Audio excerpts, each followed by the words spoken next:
धूप और छांव की तरह हमारे जीवन में सुख और दुख आते रहते हैं। हमें लगता है कि हमारे जीवन में हजारों दुख है, लेकिन अगर वास्तविकता में देखा जाए, आंखें खोल कर देखा जाए, तो जीवन में सिर्फ एक ही दुख होता है।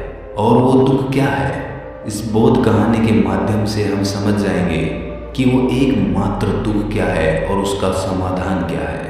तो अपने दुख का निवारण करने के लिए इस कहानी को आखिर तक जरूर सुनें। इससे पहले कि आप इस कहानी में खो जाएं, इस चैनल को सब्सक्राइब जरूर कर लें। तो चलिए कहानी शुरू करते हैं।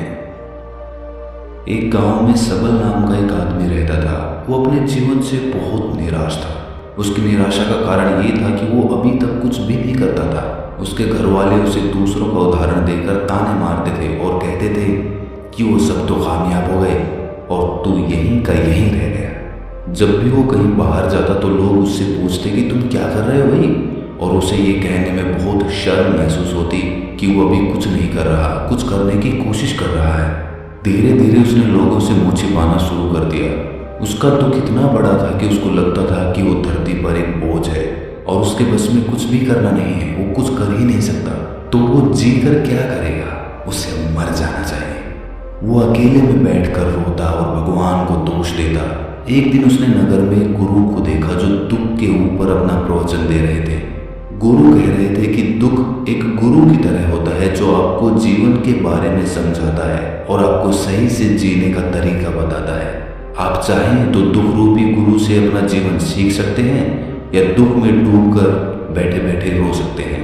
सबल भी ये बातें सुन रहा था। जब उपदेश खत्म हुआ तो उसने गुरु से कहा, दुख कुछ सिखाकर नहीं जाता बल्कि पीड़ा देकर जाता है। दुख की पीड़ा अनंत होती है। ऐसा लगता है कि इसके बाद कुछ नहीं मिलने वाला, कुछ नहीं होने वाला। मृत्यु भी उसके सामने कम लगती है। गुरु ने पूछा कि क्या दुख है तुम्हें? सबल ने अपनी सारी परेशानी गुरु को बता दी और कहा कि मेरे दुख का आपके पास कोई समाधान नहीं है। गुरु ने मुस्कुराकर कहा कि जब तुम्हारे जीवन में असली दुख आए तभी मेरे पास आना, मैं उसका समाधान अवश्य करूंगा। ये कहकर गुरु वहां से चले गए। सबल ने सोचा कि क्या मेरा दुख असली नहीं है? क्या ये दुख जो मैं झेल रहा हूं दुख नहीं है? कोई भी मेरे दिल का दर्द नहीं समझता।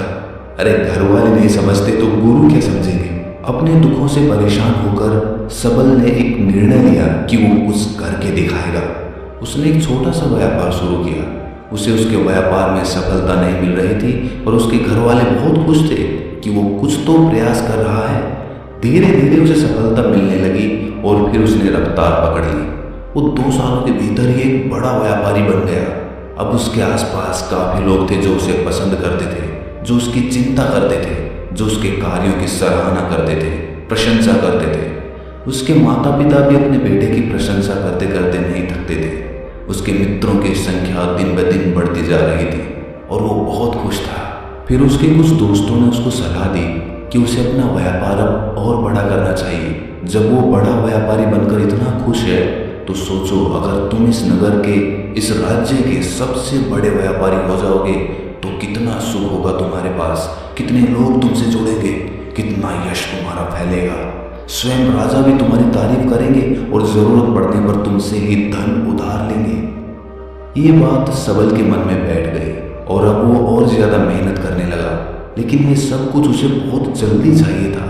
ज्यादा समय इसमें वो बर्बाद नहीं करना चाहता था। इसीलिए उसने कुछ ऐसे काम किए जो उचित नहीं थे। उसने बहुत बड़ी मात्रा में धन उधार ले लिया और वो यहीं पर नहीं रुका। ज्यादा मुनाफा कमाने के चक्कर में उसने अपनी माल की गुणवत्ता खराब कर दी। उसके मित्र उसे जैसा कहते थे वो वैसा ही करता रहा। दूसरे व्यापारियों के खिलाफ षड्यंत्र भी रचने उसने शुरू कर दिए। अब उसके जीवन का सुकून कहीं चला गया था। उसे अब रातों में नींद नहीं आती थी। वो हमेशा कुछ उधेड़-बुन में लगा रहता था। सुख साधन की सारी वस्तुएं होने के बाद भी उसे किसी चीज में सुख नहीं मिल रहा था। एक दिन सबल अपने रथ में बैठकर एक मार्ग से जा रहा था। रास्ते में उसने उसी गुरु का आश्रम देखा। वो गुरु के पास पहुंचा और कहा, गुरुदेव, आपने कहा था कि असली दुख हो तो ही मेरे पास आना।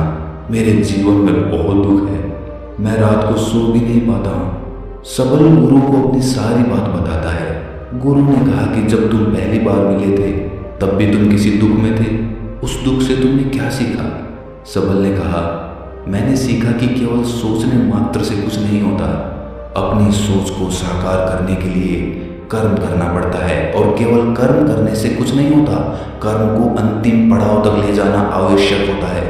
चाहे रास्ते में कितनी भी बाधाएं आए, कितनी भी निराशा है, चाहे ऐसा क्यों ना लगे कि अब कुछ नहीं होगा, तब भी ये मानकर कि जो कार्य मैं कर रहा हूं मैं इसमें सफल होकर ही रहूंगा, कर्म करना चाहिए। लोग केवल सफल आदमी को ही महत्व देते हैं, बाकी चाहे कोई कितना भी अच्छा क्यों ना हो, इस दुनिया के लिए वो बोझ ही कहलाता है। गुरु मुस्कुराए और कहा, जब तुम्हारे जीवन में असली दुख आए तब मेरे पास आना, मैं उसका समाधान अवश्य करूंगा। सबल फिर से आश्चर्यचकित हो गया कि ये दुख क्या असली दुख नहीं है, असली दुख और होता क्या है, लेकिन उसने कुछ नहीं बोला। सबल ने गुरु को एक घड़ा भेंट किया जो सोने के सिक्कों से भरा था। घड़े को देखकर गुरु ने कहा कि इस घड़े को वहां उस पेड़ के नीचे गड्ढा खोद कर दबा दो, ये मेरे किसी काम का नहीं है। सबल ने ऐसा ही किया और वो वहां से चला गया। धीरे धीरे सबल को व्यापार में घाटा होने लगा, उसकी धन संपदा धीरे धीरे घटने लगी, और एक ऐसा समय आया जब उसके ऊपर बहुत कर्जा हो गया था। लेकिन वो निश्चिंत था, क्योंकि कर्जा उसके मित्रों द्वारा ही उसे दिया गया था। वो सोचता था कि उसके मित्र उसके बुरे समय में उसका साथ देंगे, पर ऐसा कुछ नहीं हुआ। सबसे पहले उसके मित्रों ने ही अपना उधार धन उससे मांगना शुरू कर दिया, ना देने पर जान से मारने की धमकी तक दी। उसके शुभ चिंतक, उसके चाहने वाले सब उससे दूर होते चले गए। उसके पिता उसकी गलतियों को उसे गिनवाने लगा, उसकी सारी संपत्ति नीलाम हो गई, उसके पास कुछ नहीं बचा, वो सड़क पर आ गया। उसने अपने पिता से सहायता मांगी। पिता ने कहा कि मेरे पास तो ये थोड़ी सी संपत्ति है, अगर मैं तुम्हें ये दे दूं तो मैं तुम्हारी माँ को कहाँ रखूंगा, हमारा सहारा यही संपत्ति है बेटा। उसके जीवन में बहुत गहरा दुख था, उसके आसपास कोई भी ऐसा नहीं था जो उसे संभाल सके। इस धोखे की वजह से वो टूट गया था। लगता था कि जीने का कोई मतलब नहीं है, मृत्यु ही एकमात्र सहारा है। वो मरने के लिए एक नदी की तरफ जा ही रहा था, तभी रास्ते में उसे याद आया कि गुरु ने कहा था कि जब उसके जीवन में असली दुख आए तो वो उनके पास आए और वो उसके दुख का समाधान कर देंगे। सबल गुरु के पास गया और उसने गुरु को सारी बात बताई और कहा कि मेरे दुख का समाधान कीजिए गुरुदेव। गुरु ने कहा कि जब तुम्हारे जीवन में असली दुख आए तभी मेरे पास आना, मैं उसका समाधान अवश्य कर दूंगा। सबल ने कहा कि असली दुख क्या होता है ये असली दुख गुरुदेव? क्या अब मेरे जीवन में जो घट रहा है वो दुख नहीं है? गुरु ने कहा कि पहले ये बताओ कि तुमने अपने इस दुख से क्या सीखा है। सबल ने कहा कि जो लोग तुम्हारी तरक्की के पीछे पीछे तुम्हारे साथ आए हैं वो तुम्हें धोखा देंगे, क्योंकि तुम्हारे बुरे समय में वो तुम्हारा साथ नहीं देंगे बल्कि तुम्हारा फायदा उठाएंगे। भरोसा केवल उन्हीं लोगों पर करना चाहिए जो तुम्हारे बुरे समय में, असफलता के समय में तुम्हारे साथ खड़े रहे हों, और ऐसे लोग बहुत कम ही देखने को मिलते हैं गुरुदेव। जिन्हें मिलते हैं उन्हें हमेशा उनकी कद्र करनी चाहिए, कभी किसी के खिलाफ षड्यंत्र नहीं करना चाहिए, ईमानदारी और धैर्य के साथ काम करना चाहिए, लालच नहीं करना चाहिए। गुरु ने पेड़ के नीचे गड्ढा खोदकर घड़ा निकाला जिसमें सोने के सिक्के भरे थे, और वो घड़ा सबल को दे दिया और कहा कि जब असली दुख आए तभी मेरे पास आना। सबल को उस घड़े से थोड़ी उम्मीद मिली। उसने गुरु को प्रणाम किया, धन्यवाद किया और वो घड़ा लेकर चला गया। उस धन से उसने दोबारा व्यापार शुरू किया और अब वो छोटा सा व्यापारी बनकर भी खुश था, और ईमानदारी से काम करते करते वो फिर से एक बड़ा व्यापारी बन गया। हालांकि इसमें उसे अब कुछ समय लगा, लेकिन अब वो खुश था। उसका जीवन खुशियों से भरा था। लेकिन आप कितने ही अच्छे हैं, कितना ही अच्छा काम करते हैं, दान करते हैं, पुण्य करते हैं, लोगों की मदद करते हैं, जीवन में दुख सबके आता है। तो सबल के जीवन में भी फिर से दुख आया। उसके माता पिता की मृत्यु हो गई। वो दोनों एक ही दिन में मृत्यु को प्राप्त हो गए। सबल अपने माता पिता से बहुत प्रेम करता था, इसीलिए उसे बहुत गहरा आघात लगा। वो उन्हें शमशान ले गया, वहां पर उनकी अंतिम क्रिया की। सबल ने जब उन्हें चिता में जलते हुए देखा तो उसका मन बेचैन हो उठा। उसके मन में हजारों सवाल खड़े हो गए। वो घर वापस आया तो उसने अपने माता पिता की संपत्ति को देखा, जिसके लिए वो हमेशा लड़ते रहते थे। आज वो लावारिस की तरह पड़ी थी। उसकी देखरेख करने वाला, उसे देखने वाला कोई नहीं था। उसके पिता ने जो भी इकट्ठा किया था सब यहीं पर रह गया था। एक दिन पहले तक भी वो अपनी संपत्ति के लिए किसी से भी लड़ने के लिए तैयार थे, लेकिन आज सब कुछ खत्म हो चुका था। उसका मन बहुत बेचैन हो रहा था। लग रहा था जैसे कुछ खाली है, कुछ अकेलापन सा है, कुछ डर है, कुछ है जो समझ नहीं आ रहा। इसीलिए वो गुरु के पास पहुंचा। गुरु ने सबल को देखते ही कहा कि क्या कोई दुख है? सबल ने कहा कि जीवन में वैसे तो कोई दुख नहीं है गुरुदेव, सब ठीक ही है, सब सुखी हैं, पर आज मेरे माता पिता की मृत्यु हो गई और मेरा मन बहुत दुखी है। गुरु ने कहा कि इसमें दुखी होने वाली क्या बात है? एक दिन तो सबके प्रियजनों को मर जाना ही है। जीवित तो यहाँ कोई नहीं रहा और ना ही कोई रहेगा। तुम भी एक दिन मर जाओगे, हो सकता है कल, या कहो आज, या कहो तो अभी भी तुम मर सकते हो। सबल ने कहा कि गुरुदेव आप ये क्या कह रहे हैं? मैं भी मर जाऊंगा? अरे मैं तो अभी जवान हूं। गुरु ने कहा कि प्यारे, इस भ्रम में मत जीना कि मृत्यु बूढ़ों को ही आती है। बूढ़ों के सामने जवान भी मर जाते हैं, बच्चे मर जाते हैं। मृत्यु का किसी की उम्र से कोई लेना देना नहीं है। गुरु के मुख से ये बातें सुनकर सबल वहां से चुपचाप चला गया, पर उसका मन जैसे बेचैन हो गया था। वो कुछ खालीपन सा महसूस कर रहा था। दिन रात वो अपने बारे में ही सोचता रहता कि वो क्या कर रहा है, वो क्या है, क्यों है, कैसे है, हम क्या हैं, हम क्या करने आए हैं यहाँ पर? क्या बस चीज़ों का उपभोग करना और मर जाना ही जीवन का असली मतलब होता है? उसे कोई जवाब नहीं मिल रहा था और उसका दुख बढ़ता ही जा रहा था। कुछ दिन बाद वो वापस उसी गुरु के पास पहुंचा और गुरु को सारी बात बता दी। गुरु मुस्कुराए और गुरु ने कहा कि आज पहली बार तुम्हारे जीवन में असली दुख उत्पन्न हुआ है। वास्तव में यही है जो दुख कहलाने लायक है कि हमें पता ही नहीं है कि हम क्या कर रहे हैं, क्यों हैं, कैसे हैं, कौन है हम और हमें क्या करना है। सबल ने कहा गुरुदेव मेरे दुख का समाधान कीजिए। गुरु ने कहा कि हम सब अपने जीवन भर क्या इकट्ठा करते रहते हैं। सबल ने कहा कि गुरुदेव सभी लोग धन संपत्ति, मान सम्मान, प्रेम, परिवार, मित्र, शत्रु, पद प्रतिष्ठा इकट्ठा करते रहते हैं। गुरु ने कहा कि क्या इनमें से कुछ भी इकट्ठा करके हम अपने साथ ले जा सकते हैं? सबल ने कहा कि नहीं गुरुदेव, इनमें से तो कुछ भी साथ नहीं ले जाते। मेरे माता पिता के साथ भी कुछ नहीं गया, सब तो यहीं पर छूट गया। गुरु ने कहा ध्यान से समझना, इस दुनिया में हम जिसे इकट्ठा करते हैं उसे हम कभी इकट्ठा करते ही नहीं।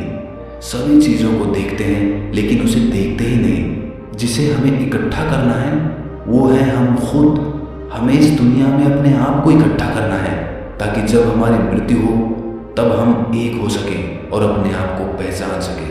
हम बटे हुए हैं प्रेम में, नफरत में, क्रोध में, क्रूरता में, धन में, संपत्ति में, पद में, प्रतिष्ठा में, सम्मान में, पहचान में, धर्म में, जाति में, दूसरों को लूटने में और अपने आप को लुटाने में, और ऐसे ही हजारों लाखों वासनाओं में हम बटे पड़े हैं।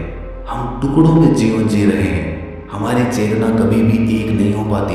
हमारी ऊर्जा शक्ति बिखर गई है। इसीलिए हमारे पास इतना भी समय नहीं है या इतनी भी शक्ति नहीं है कि हम मुड़कर अपनी ओर देख सकें। वास्तव में लोग जिंदगी भर जिन्हें दुख दुख कहकर चिल्लाते रहते हैं और उनका समाधान खोजते रहते हैं, उन्हें उनका समाधान कभी मिलेगा ही नहीं, क्योंकि जिन्हें वो दुख कहते हैं वो दुख है ही नहीं। इसीलिए यहाँ किसी को कभी उनके दुख का समाधान नहीं मिलता। वो बस एक परिस्थिति से छूटकर दूसरी परिस्थिति में फंस जाते हैं। जैसे वो पहली समस्या में रो पड़ते थे वैसे ही वो दूसरी समस्या में रो पड़ते हैं। हमेशा ही एक समाधान नजर आता है, वो है मृत्यु, पर वो भी कोई समाधान नहीं है। इसीलिए इन सब का अगर परम समाधान चाहिए तो अपने आप को इकट्ठा करो, अपनी ऊर्जा को इस संसार से वापस खींचो, उसे एकत्रित करो, अपने ऊपर ध्यान दो, अपने पर ध्यान लगाओ। मृत्यु से पहले अपने आप को पहचान लो। ऐसे ही बिखरे हुए मत चले जाना। सबल ने कहा तो क्या गुरुदेव हमें ये संसार छोड़ देना चाहिए? अपनी इच्छाओं को मार देना चाहिए? धन संपत्ति इकट्ठी नहीं करनी चाहिए? क्या हमें यहाँ किसी से प्रेम भी नहीं करना चाहिए? गुरु ने कहा तुमसे इच्छाएं, कामनाएं और वासना ऐसे ही निकलती है जैसे पहाड़ से कोई पत्थर गिर रहा हो, जिस पर पहाड़ का कोई नियंत्रण ही नहीं है सिवाय देखने के और परेशान होने के। जब तुम एकत्रित हो जाते हो तब जो भी तुम करते हो वो सब नियंत्रण में रहता है। तब इच्छाएं भी तुम्हारी इच्छा से निकलती है। सबल ने कहा, गुरुदेव, आपने मेरे सच्चे दुख का निवारण कर दिया है। आपका बहुत आभारी हूँ। अब मैं अपने आप को एकत्रित करूँगा गुरुदेव। मानव शरीर में बहुत ऊर्जा है, बहुत शक्ति है, पर वो बेकार की चीज़ों में बंट कर रह गई है, व्यर्थ की चीज़ों में लगी रहती है। दोस्तों, अक्सर हम ऊपर वाले से सवाल करते हैं कि हमारे जीवन में इतने दुख क्यों हैं। हम सभी के मन में ये सवाल उठता है और इसका जवाब है कि वो परमात्मा हमें उस परम दुख तक ले जाना चाहता है, उस सबसे बड़े दुख तक ले जाना चाहता है, जहाँ पर हमें पता चल सके कि इंसानी आत्मा का असली दुख क्या है। और वो दुख है अपने आप को ना पहचान पाना, अपनी शक्तियों को ना पहचान पाना, अपने आप को इकट्ठा ना कर पाना, अपने आप पे नियंत्रण ना कर पाना। हमारे जीवन में यही दुख होता है, लेकिन इस दुख को ना देखकर हम सभी प्रकार के दुख देखते हैं, लेकिन इस दुख पर हमारा कभी ध्यान ही नहीं जाता। और वास्तव में होना ये चाहिए कि जब हमारे जीवन में दुख आते हैं तो हमारी सोच वहाँ पर जानी चाहिए कि मैं क्यों हूँ, मैं क्या हूँ। और जब ये एकमात्र दुख आपके जीवन में आपको नजर आता है, तब आप ध्यान की तरफ बढ़ते हैं, तब आप अपने आप को खोजने की तरफ चलते हैं। तो दोस्तों, कैसी लगी आपको ये कहानी कमेंट सेक्शन में ज़रूर बताना, और अच्छी लगी तो इस चैनल को सब्सक्राइब करना ना भूलें। तो मिलते हैं अगली कहानी में, तब तक के लिए अपना ख्याल रखें। एक बार की बात है, सबल नाम का एक लड़का एक नगर में रहता था। वह अपने जीवन से बहुत निराश था। उनकी निराशा का कारण यह था, वह अब तक अपने जीवन में कुछ भी नहीं कर रहा था। उसके माता पिता उसे ताने मारते थे कि आपके सभी मित्र कुछ न कुछ कर रहे हैं, लेकिन आप अभी भी घर बैठे हैं। दोस्तों के बीच भी अक्सर उनका मजाक उड़ाया जाता था। वह कहीं जाता तो लोग उससे पूछते थे कि आप क्या कर रहे हैं। उसे यह बताने में भी शर्म आ रही थी। वह कुछ नहीं कर रहा है।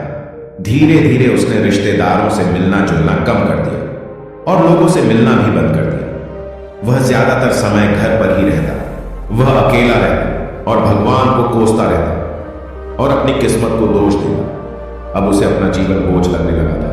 कभी कभी वह सोचता कि कब वह कुछ करने के योग्य बनेगा, और फिर वह सोचता कि जिंदा रहने से अच्छा मर जाना ठीक है। एक दिन वह अपने नगर की एक गली से गुजर रहा था। तभी उसने देखा कि एक गुरु दुख और परेशानियों पर उपदेश दे रहे हैं। वह भी उसी भीड़ में सबसे पीछे बैठ गया और गुरु के प्रवचन सुनने लगा। गुरु कह रहे थे कि दुख एक शिक्षक की तरह है जो हमें जीवन की सच्चाई दिखाता है और हमें जीने का सही तरीका सिखाता है। आप चाहे तो जिंदगी जीना भी सीख सकते हैं, आप चाहो तो कुछ भी हासिल कर सकते हैं, और अगर चाहो तो एक कोने में बैठकर रो सकते हैं। इन सभी बातों को सबल ध्यान से सुन रहा था, लेकिन उपदेश की यह बातें पसंद नहीं आई। उसने खड़े होकर कहा कि कुछ भी सिखाने से दुख दूर नहीं होता, इसमें केवल दर्द होता है। दुख की पीड़ा अनंत है। ऐसा लगता है कि इसके बाद कुछ होने वाला नहीं है, इससे कुछ भी फर्क नहीं पड़ता है, इसके सामने तो मौत भी छोटी लगती है। तब गुरु ने कहा, वत्स, तुम्हारा दुख क्या है? सबल ने उनके सामने अपनी सारी व्यथा सुनाई और गुरु से पूछा कि मेरे इन दुखों का कोई उपाय है तुम्हारे पास? यह सुनकर गुरु मुस्कुराए और बोले, तुम उस दिन मेरे पास आना जब आपके जीवन में वास्तविक दुख आए। मैं आपकी समस्या का समाधान अवश्य करूंगा। यह कहकर गुरु वहां से चले गए। सबल ने सोचा, क्या यह मेरा दुख नहीं है तो क्या है? मैं जिस दर्द से गुजर रहा हूं वह असली दुख नहीं है क्या? मेरा दुख कोई नहीं समझ सकता। जब माँ बाप नहीं समझते तो भला गुरु क्या समझेंगे? उस दुखों से व्यथित होकर सबल ने एक फैसला लिया कि अब वह कुछ करेगा। सबल ने एक छोटा व्यवसाय शुरू किया, पर उसे सफलता नहीं मिल रही थी, लेकिन उसके घर वाले खुश थे। वह कुछ कोशिश कर रहा है। वह अपने व्यवसाय में लगा रहा और धीरे धीरे उन्हें सफलता मिलने लगी। फिर उसने रफ्तार पकड़ी और केवल 3 साल के अंदर ही वह एक बड़ा बिजनेसमैन बन गया। अब सबल के आसपास ऐसे कई लोग थे जो उसकी परवाह करते थे, जो उससे प्यार करते थे। अब उनके परिवार के सदस्य भी उसकी तारीफ करते करते थकते नहीं थे। दिन ब दिन उसके मित्रों की संख्या बढ़ती जा रही थी। अब वह अपनी जिंदगी से बहुत खुश था। उनके कुछ दोस्तों ने उन्हें सलाह दी कि जब तुम एक बड़ा बिजनेसमैन बनकर बहुत खुश हो तो सोचिए आपको कितनी खुशी होगी अगर आप इस शहर और इस राज्य के सबसे बड़े बिजनेसमैन बन जाते तो कितने लोग आपसे जुड़ना चाहेंगे, आपकी कितनी बड़ी ख्याति होगी। और स्वयं राजा भी आपसे दोस्ती करना चाहेंगे और जरूरत पड़ने पर आपसे पैसे भी उधार लेंगे। दोस्तों की यह बात सबल के मन में बैठ गई। अब वह और पैसे कमाने की कोशिश करने लगा, लेकिन उसे यह सब बहुत ही जल्दी चाहिए था।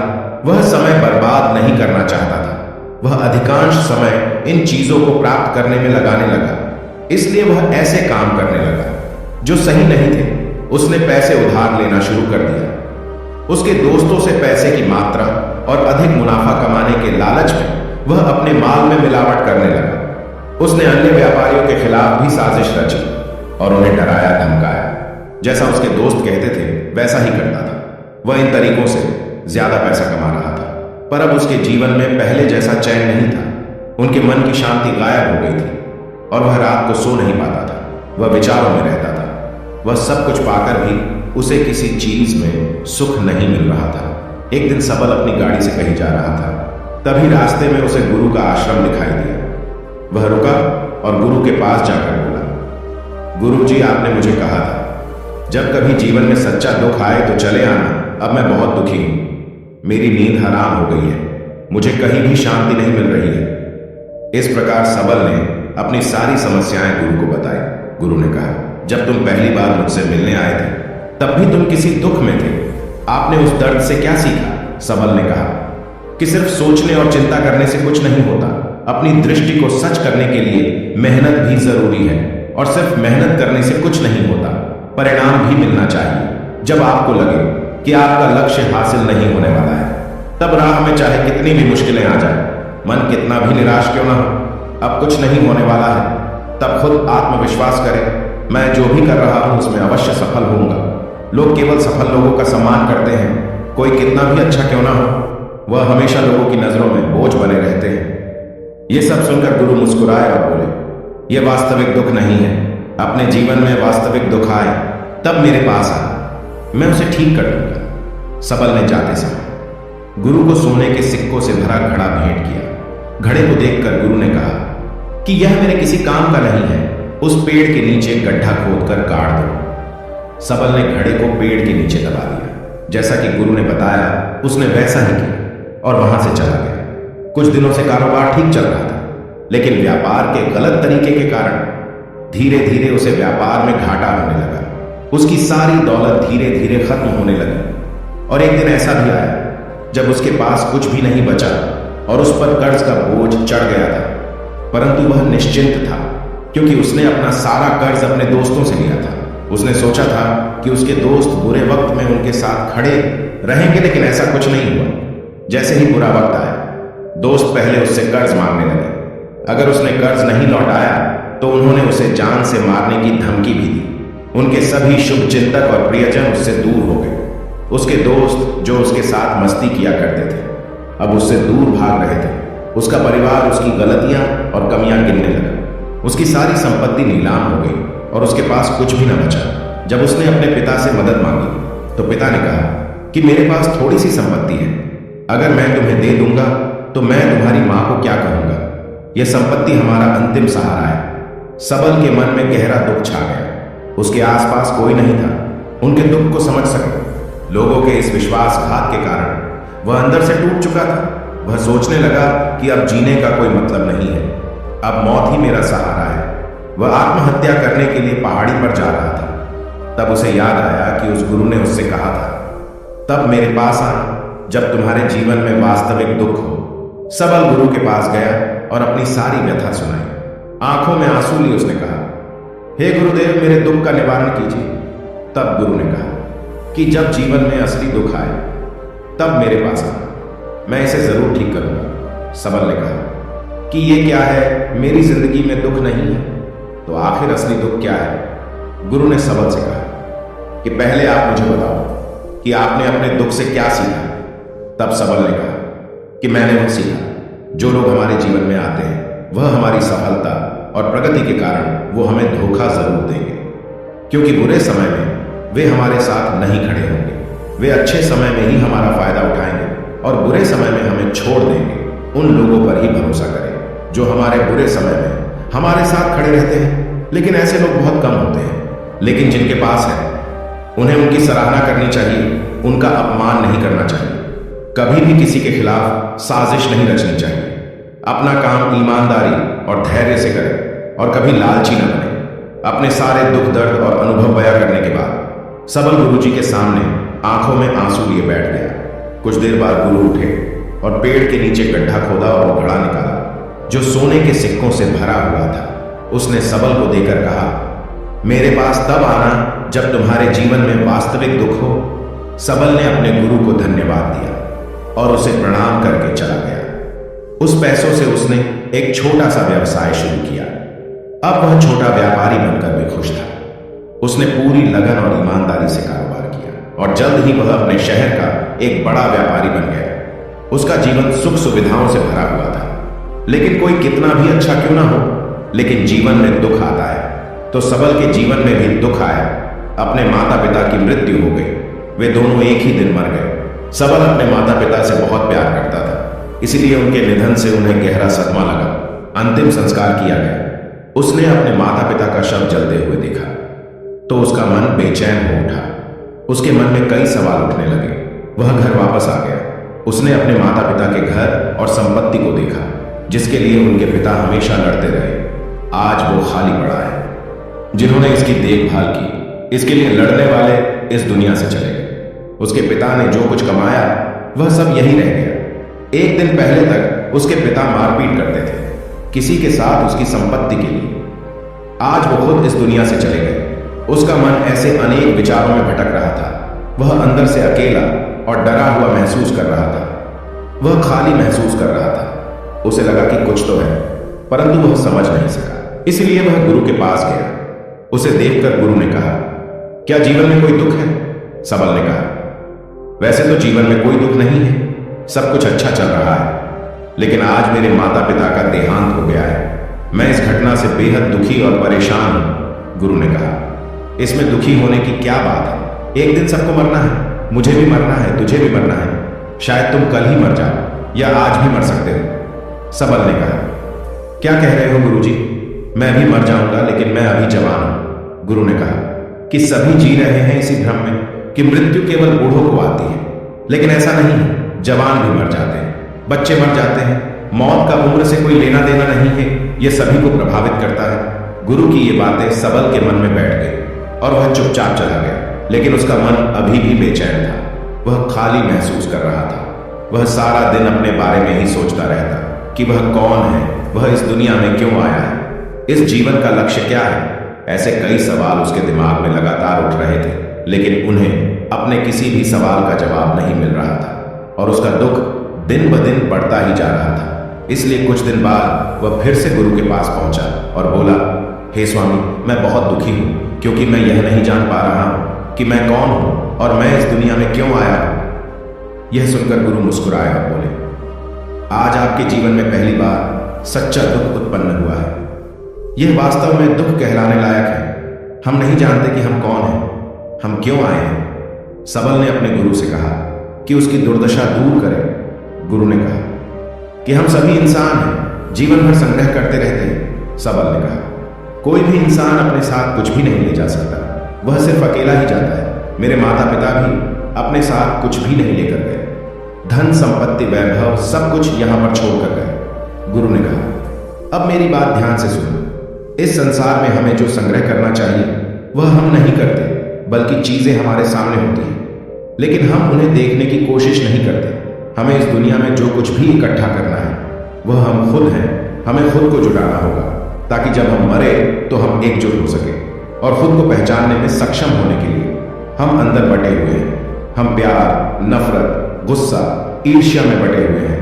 क्रूरता, धन, स्थिति, प्रतिष्ठा, सम्मान, पहचान, धर्म, जाति, सैकड़ों हजारों ऐसी चीजों और इच्छाओं में हम विभाजित हैं और टुकड़ों में जीवन जी रहे हैं। इस विभाजन के कारण हमारी चेतना कभी एक नहीं हो सकती। हमारी चेतना व शक्ति बिखरी हुई है, इसलिए हमारे पास इतना समय नहीं है, इतनी ऊर्जा नहीं कि हम मुड़ सकते हैं और अपने भीतर देख सकते हैं। वास्तव में धन, सम्मान और सुविधाओं के अभाव को लोग दुख समझते हैं और जीवन भर के लिए इसे दुख कहकर रोते रहते हैं और समाधान खोजने का प्रयास करते रहते हैं। उन्हें अपना समाधान कभी नहीं मिलेगा, क्योंकि जिसे लोग दुख कहते हैं वह वास्तविक दुख नहीं है। यह सिर्फ एक आदमी की इच्छा है। उसकी इच्छा कभी पूरी नहीं होती। इसीलिए व्यक्ति को कभी उनके प्रश्नों का समाधान नहीं मिलता। इसलिए इन सब से परे यदि आप अपने दुखों का परम समाधान चाहते हैं तो सबसे पहले खुद को समेटना होगा। इस दुनिया से अपनी ऊर्जा वापस ले लो और इकट्ठा करो। अपने आप पर ध्यान केंद्रित करो, स्वयं पर ध्यान दो। अपने मृत्यु से पहले अपने आप को जानने की कोशिश करो। बिखरो मत, सबल ने कहा। गुरुजी, क्या हम इस संसार को छोड़ दें? हमारी सभी इच्छाओं को मार देना चाहिए। किसी से प्रेम नहीं करना चाहिए, धन संग्रह नहीं करना चाहिए, सम्मान की आशा छोड़ देनी चाहिए। गुरु ने कहा कि भावनाओं और इच्छाओं से ऐसे बिखरे हुए मनुष्य में से बाहर निकल आओ जैसे कोई पत्थर पहाड़ से अलग होकर गिरे तो जिस पर पर्वत का कोई कंट्रोल नहीं होता सिवाय देखने या परेशान होना और कुछ खोना। ठीक वैसे ही बिखरे हुए मनुष्य की इच्छाएं बेकाबू और दर्दनाक है। उसका अनियंत्रित मन इच्छा करता रहता है और कल्पना करता रहता है और यह दुख देता है। लेकिन जब एक व्यक्ति अपने मन को एकत्र करता है तो वह जो कुछ भी करता है वह उसके नियंत्रण में होता है। फिर उसकी इच्छा से इच्छाएं भी उत्पन्न होती है। फिर सबल ने कहा कि आपने मेरे असली दुख का समाधान कर दिया। आपका बहुत बहुत धन्यवाद। अब से मैं खुद को समेटने और खुद को तलाशने की कोशिश करूंगा। गुरु ने कहा कि मानव शरीर में बहुत ऊर्जा और शक्ति है, लेकिन यह फालतू के कामों में बटा हुआ है, बेकार की बातों में लगा हुआ है। यह एक बहुत ही शक्तिशाली मशीन की तरह है और वह बिना सोचे समझे अपनी शक्ति बर्बाद कर रहा है और बिना किसी नियंत्रण के। इसीलिए इस शक्ति पर ध्यान दे, अपनी चेतना और इसे इकट्ठा करे। सबल को अपने प्रश्नों का उत्तर मिल गया। उसने अपने गुरु का धन्यवाद किया और चुपचाप चला गया। YouTube चैनल पर इस वीडियो में हम एक खास और रोचक कहानी को लेकर आए हैं। भाग्य का लिखा कभी नहीं मिटता। यह कहानी हमें सिखाती है कि हमारा भाग्य हमारी क्रियाओं और निर्णयों से कैसे जुड़ा होता है। हमारे चैनल को सब्सक्राइब करके हमारे साथ इस सफर में शामिल हों और नई कहानियों से जुड़े रहें। तो आइए इस रोमांचक यात्रा में साथ चलें और अपने भाग्य के रहस्य को खोजें। दोस्तों, एक गांव में एक बहुत ही ज्ञानी पंडित रहता था। एक दिन वह अपने बचपन के दोस्त से मिलने के लिए दूसरे गांव में जा रहा था। उसका वह दोस्त बचपन से ही गूंगा और एक पैर से अपाहिज था। उस पंडित के गांव से उसके दोस्त का घर काफी दूर था। वहां जाने के लिए बीच बीच में कई सारे छोटे छोटे गांव पड़ते थे। पंडित रास्ते में अपनी धुन में चला जा रहा था। चलते चलते उसकी मुलाकात एक व्यक्ति से होती है। वह भी पंडित के साथ चलने लगता है। उस आदमी को देखकर पंडित बहुत खुश हो जाता है। उसने सोचा, चलो अच्छा हुआ, साथ साथ चलने से उसका सफर आसानी से कट जाएगा। बात की शुरुआत करने के लिए उस पंडित ने उस व्यक्ति से उसका नाम पूछा तो उसने अपना नाम धर्मराज बताया। पंडित को यह नाम कुछ अजीब सा लगा, लेकिन उसने नाम के विषय में कुछ और पूछना उचित नहीं समझा। दोनों धीरे धीरे साथ में चल रहे थे। तभी रास्ते में एक गांव आता है। गांव का प्रवेश द्वार आते ही धर्मराज ने पंडित से कहा, तुम आगे चलो, मुझे इस गांव में काम है, मैं तुमसे आगे मिलता हूं। पंडित ने कहा, ठीक है। वह आगे रास्ते में चल देता है। कुछ देर बाद उस गांव में खबर फैली कि एक व्यक्ति को सांड ने अपनी सींग में फंसाकर मार दिया है। जैसे ही सांड ने उस व्यक्ति को मारा, ठीक कुछ ही देर में धर्मराज पंडित के पास आ गया। फिर दोनों चलना शुरू कर देते हैं और चलते चलते एक दूसरे गांव के द्वार पर पहुंच जाते हैं। उस गांव के बाहर एक बड़ा और विशाल मंदिर बना हुआ था। वहां पर आराम करने की सुविधा काफी बढ़िया लग रही थी। पंडित के दोस्त का घर अभी वहां से बहुत दूर था और रात भी होने वाली थी। तो पंडित ने धर्मराज से कहा, रात होने वाली है, पूरे दिन चलते चलते थक भी चुके हैं और भूख भी लग रही है, तो यहाँ पर भोजन करके यहीं पर हम विश्राम कर लेते हैं, फिर सुबह के समय आराम से आगे की यात्रा जारी करेंगे। धर्मराज ने कहा, ठीक है, मुझे इस गांव में किसी को कुछ ज़रूरी सामान देने जाना है, तुम भोजन करके आराम करो, मैं बाद में आकर भोजन कर लूँगा। इतना कहकर वह वहाँ से चला जाता है, लेकिन उसके जाते ही कुछ ही देर बाद धुआं उठता हुआ दिखाई देता है और देखते ही देखते पूरे गांव में आग लग जाती है। पंडित ने हैरानी से सोचा कि यह धर्मराज जहाँ भी जाता है वहाँ कोई न कोई अनहोनी ज़रूर हो जाती है, कुछ तो गड़बड़ है इस व्यक्ति में। लेकिन पंडित ने रात्रि में धर्मराज से कुछ भी पूछना उचित नहीं समझा। सुबह होते ही दोनों फिर से अपनी यात्रा शुरू कर देते हैं। कुछ देर चलने के बाद रास्ते में फिर से एक गांव आता है। धर्मराज ने फिर पंडित से कहा, आप आगे चलिए, मुझे इस गांव में अपने मित्र से मिलने जाना है। मैं अपने दोस्त से मिलने के बाद आगे रास्ते में मिलूंगा। ये कहकर धर्मराज वहां से चला गया, लेकिन पंडित इस बार आगे नहीं गया। वहीं खड़ा होकर धर्मराज को देखता रहा कि वह कहाँ जा रहा है और क्या करता है। तभी थोड़ी देर बाद लोगों की आवाज़ सुनाई देने लगी कि एक व्यक्ति को सांप ने काट लिया है और उसकी मृत्यु हो गई है। ठीक उसी समय धर्मराज फिर पंडित के पास पहुंच गया, लेकिन इस बार पंडित से रहा नहीं गया और उसने धर्मराज से पूछ ही लिया कि तुम जिस भी गांव में जाते हो वहां कोई ना कोई अनहोनी जरूर हो जाती है। क्या तुम मुझे बता सकते हो ये ऐसा क्यों हो रहा है?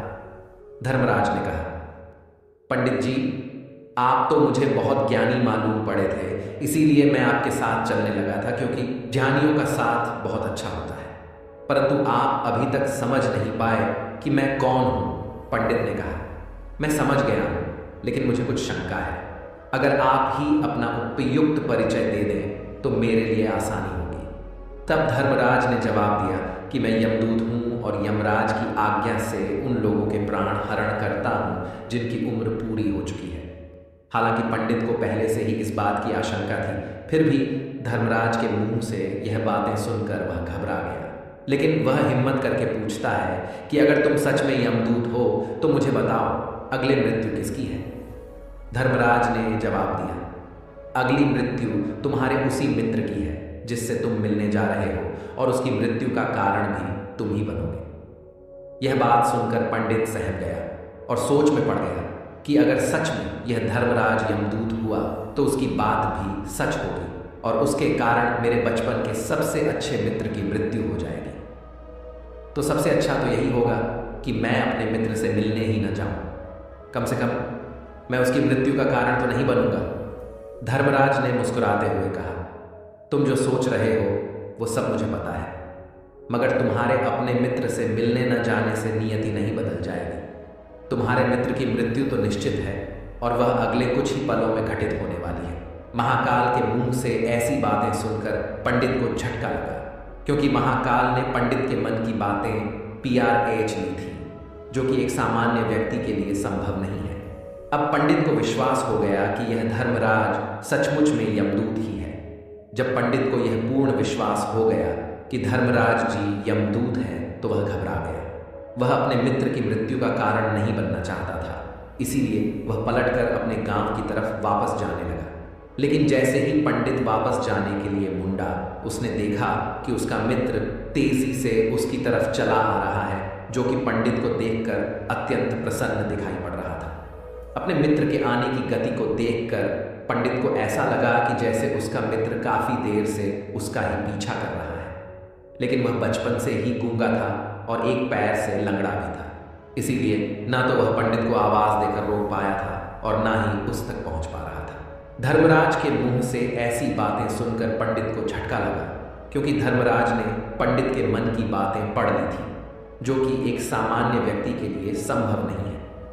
अब पंडित को विश्वास हो गया कि यह धर्मराज सचमुच में यमदूत ही है। जब पंडित को यह पूर्ण विश्वास हो गया कि धर्मराज जी यमदूत है, तो वह घबरा गया। वह अपने मित्र की मृत्यु का कारण नहीं बनना चाहता था, इसीलिए वह पलटकर अपने गांव की तरफ वापस जाने लगा। लेकिन जैसे ही पंडित वापस जाने के लिए मुड़ा, उसने देखा कि उसका मित्र तेजी से उसकी तरफ चला आ रहा है, जो कि पंडित को देखकर अत्यंत प्रसन्न दिखाई पड़ रहा था।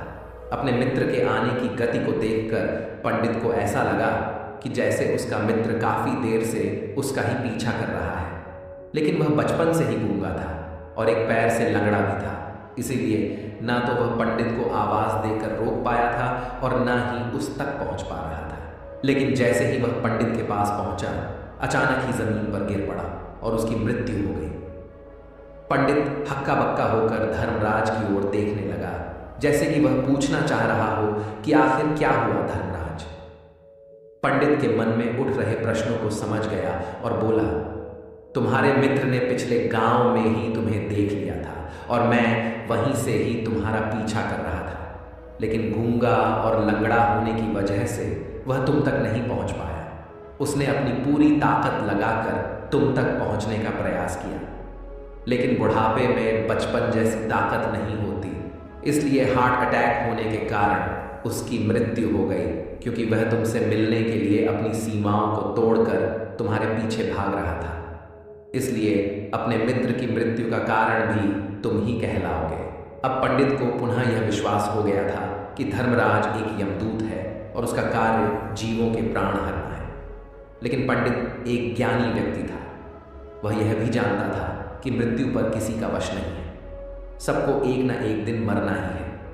यही सोचकर उसने अपने आप को संभाल लिया। लेकिन अचानक ही पंडित के मन में अपनी मृत्यु के बारे में जानने की इच्छा हुई। इसलिए उसने धर्मराज से पूछा कि जब मृत्यु मेरे दोस्त की होनी थी तो तुम शुरू से ही मेरे साथ क्यों चल रहे थे? यह प्रश्न सुनकर धर्मराज जोर से हंसा और बोला, मैं तो हर पल हर क्षण सभी के साथ चलता हूँ, किंतु लोग पहचान नहीं पाते, क्योंकि लोगों के पास अपनी समस्याओं के अलावा किसी और व्यक्ति, वस्तु या घटना के बारे में सोचने समझने या उसे देखने का समय ही नहीं होता। पंडित ने कहा, तो क्या तुम यह बता सकते हो कि मेरी मृत्यु कब, कहाँ और कैसे होगी?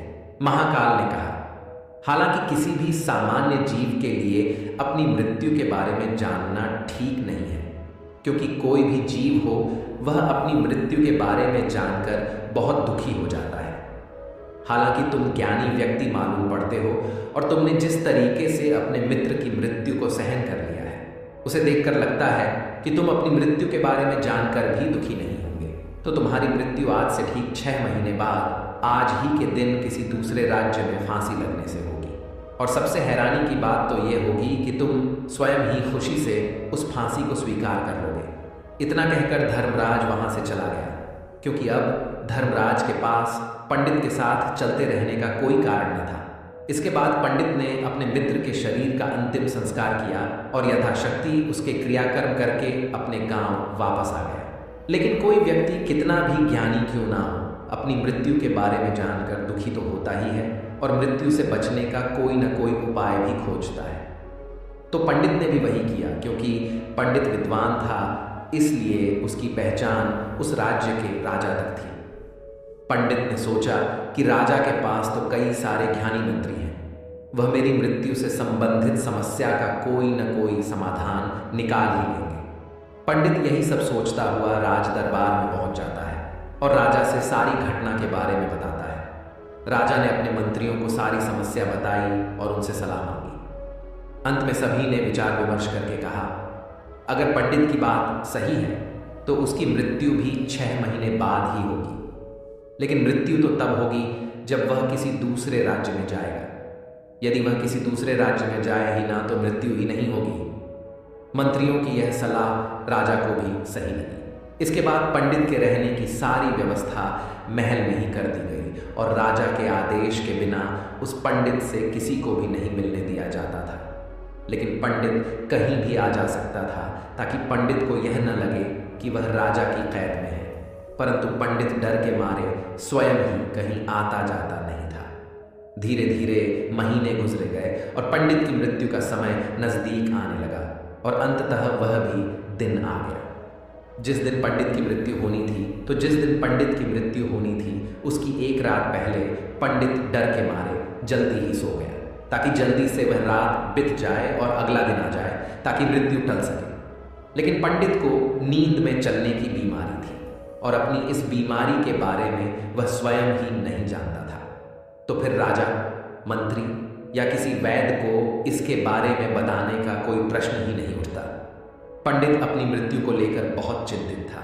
वह पिछले कई दिनों से ठीक से सो भी नहीं पा रहा था। और नींद में चलने की बीमारी भी तभी होती है जब व्यक्ति ठीक से सो नहीं पा रहा हो। तो उस रात भी पंडित को नींद में चलने का दौरा पड़ा। वह उठा और महल से निकलकर अस्तबल में गया, क्योंकि पंडित राजा का खास मेहमान था, इसलिए किसी भी पहरेदार ने उसे नहीं रोका और न ही किसी तरह की कोई पूछताछ की। अस्तबल में पहुंचकर वह सबसे तेज चलने वाले घोड़े की पीठ पर सवार होकर नींद में ही अपने राज्य की सीमा से बाहर दूसरे पड़ोसी राज्य में चला गया। इतना ही नहीं, वह दूसरे राज्य के राजा के महल में पहुंच गया। उस महल के पहरेदारों ने भी उसे नहीं रोका और न ही कोई पूछताछ की। सभी लोग रात्रि का अंतिम प्रहार होने के कारण गहरी नींद में थे। वह पंडित सीधे राजा के सैन्य कक्ष में पहुंचा, जहां राजा और रानी सो रहे थे। वह पंडित वहीं जाकर सो गया। सुबह हुई तो राजा ने पंडित को रानी के बगल में सोया हुआ देखा तो बहुत क्रोधित हो गया। राजा ने पंडित को कैद करने का आदेश दे दिया। पंडित गिरफ्तार हो गया, लेकिन पंडित तो भौंचक्का था। उसे तो कुछ समझ नहीं आ रहा था कि आखिर वह दूसरे राज्य में और राजा के सैन्य में कैसे पहुंचा। लेकिन वहां उसकी यह सब सुनने वाला कोई नहीं था। राजा ने पंडित को दरबार में पेश करने का आदेश दिया। कुछ देर बाद उस पंडित को दरबार में लाया गया। पंडित को देखते ही राजा इतना आग बबूला हो गया कि उसे फांसी पर चढ़ा देने का हुक्म सुना दिया। फांसी की सजा सुनकर पंडित कांप गया, लेकिन फिर भी थोड़ी सी हिम्मत जुटाकर राजा से बोला, महाराज, मैं नहीं जानता कि मैं राजमहल तक कैसे पहुंचा। मैं यह भी नहीं जानता हूं कि आपके सैन्य कक्ष तक मैं कैसे आया और आपके महल के किसी पहरेदार या सैनिक ने मुझे रोका क्यों नहीं। लेकिन मैं इतना जरूर जानता हूं कि आज मेरी मृत्यु होनी थी और वह होनी भी जा रही है। राजा को यह बात थोड़ी अजीब लगी। उसने पंडित से पूछा, तुम्हें कैसे पता कि आज तुम्हारी मृत्यु होनी है? राजा के इस प्रश्न के जवाब में पंडित ने पिछले 6 महीने का सारा वाकया राजा को सुना दिया और बोला, महाराज, मेरा क्या? किसी भी सामान्य व्यक्ति में इतना साहस नहीं कि वह राजा के सैन्य कक्ष में राजा की उपस्थिति में रानी के साथ सो जाए। राजा को पंडित की बात में थोड़ा तर्क दिखाई पड़ा, परंतु उसने सोचा कि यह मृत्यु से बचने के लिए धर्मराज और उसके द्वारा अपनी मृत्यु की भविष्यवाणी की कहानी बना रहा है।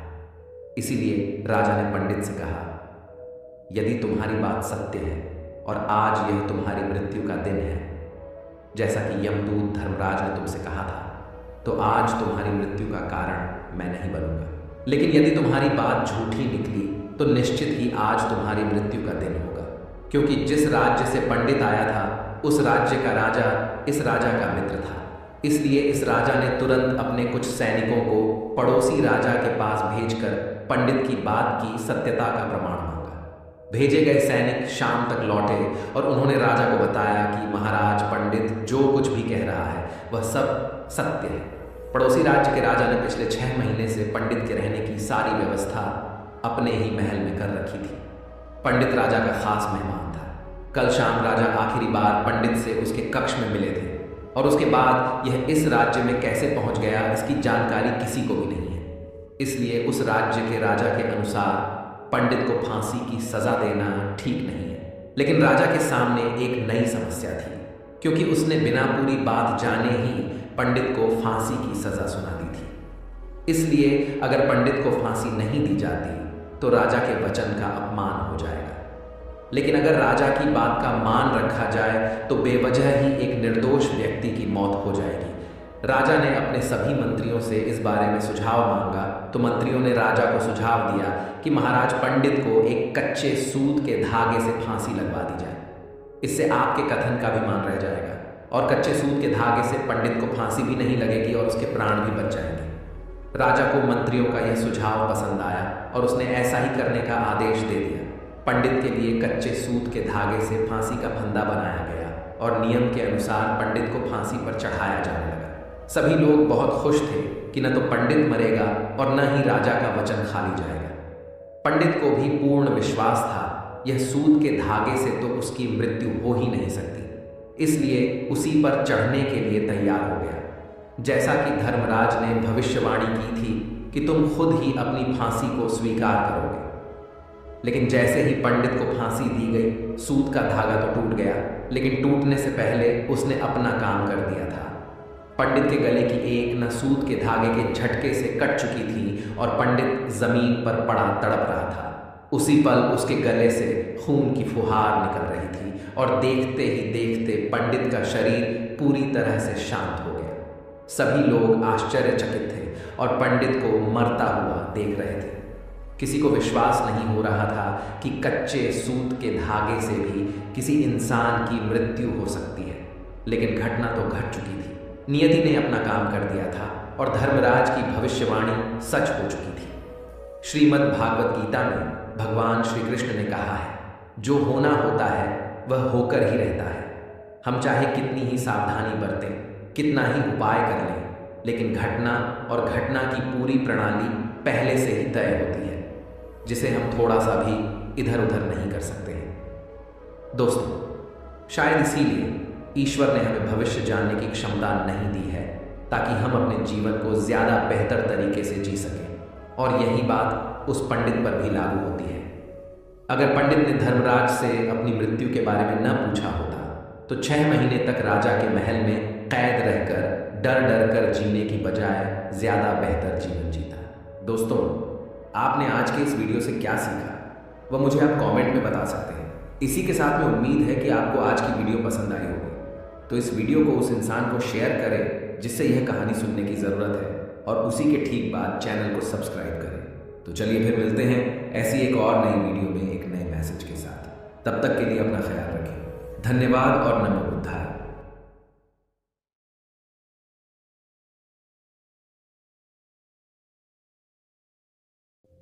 नमस्कार दोस्तों, स्वागत है आपका इस नए वीडियो में। हमारी जिंदगी में कई बार हम खुद को एक मुश्किल घड़ी में पाते हैं। कई बार हमें बड़े फैसले लेने पड़ते हैं, लेकिन हमें यह नहीं पता होता कि वो सही है या गलत। क्या उस फैसले का परिणाम हमारे जीवन में खुशियां लाएगा या मुसीबत। लेकिन कई बार हमारे पास सही निर्णय लेने की सुझाव नहीं होते और हम जल्दबाजी में फैसला कर लेते हैं, और उन फैसलों की वजह से हमारी जिंदगी सुखमय हो सकती है या फिर हमारी जिंदगी नरक से भी बढ़कर हो सकती है।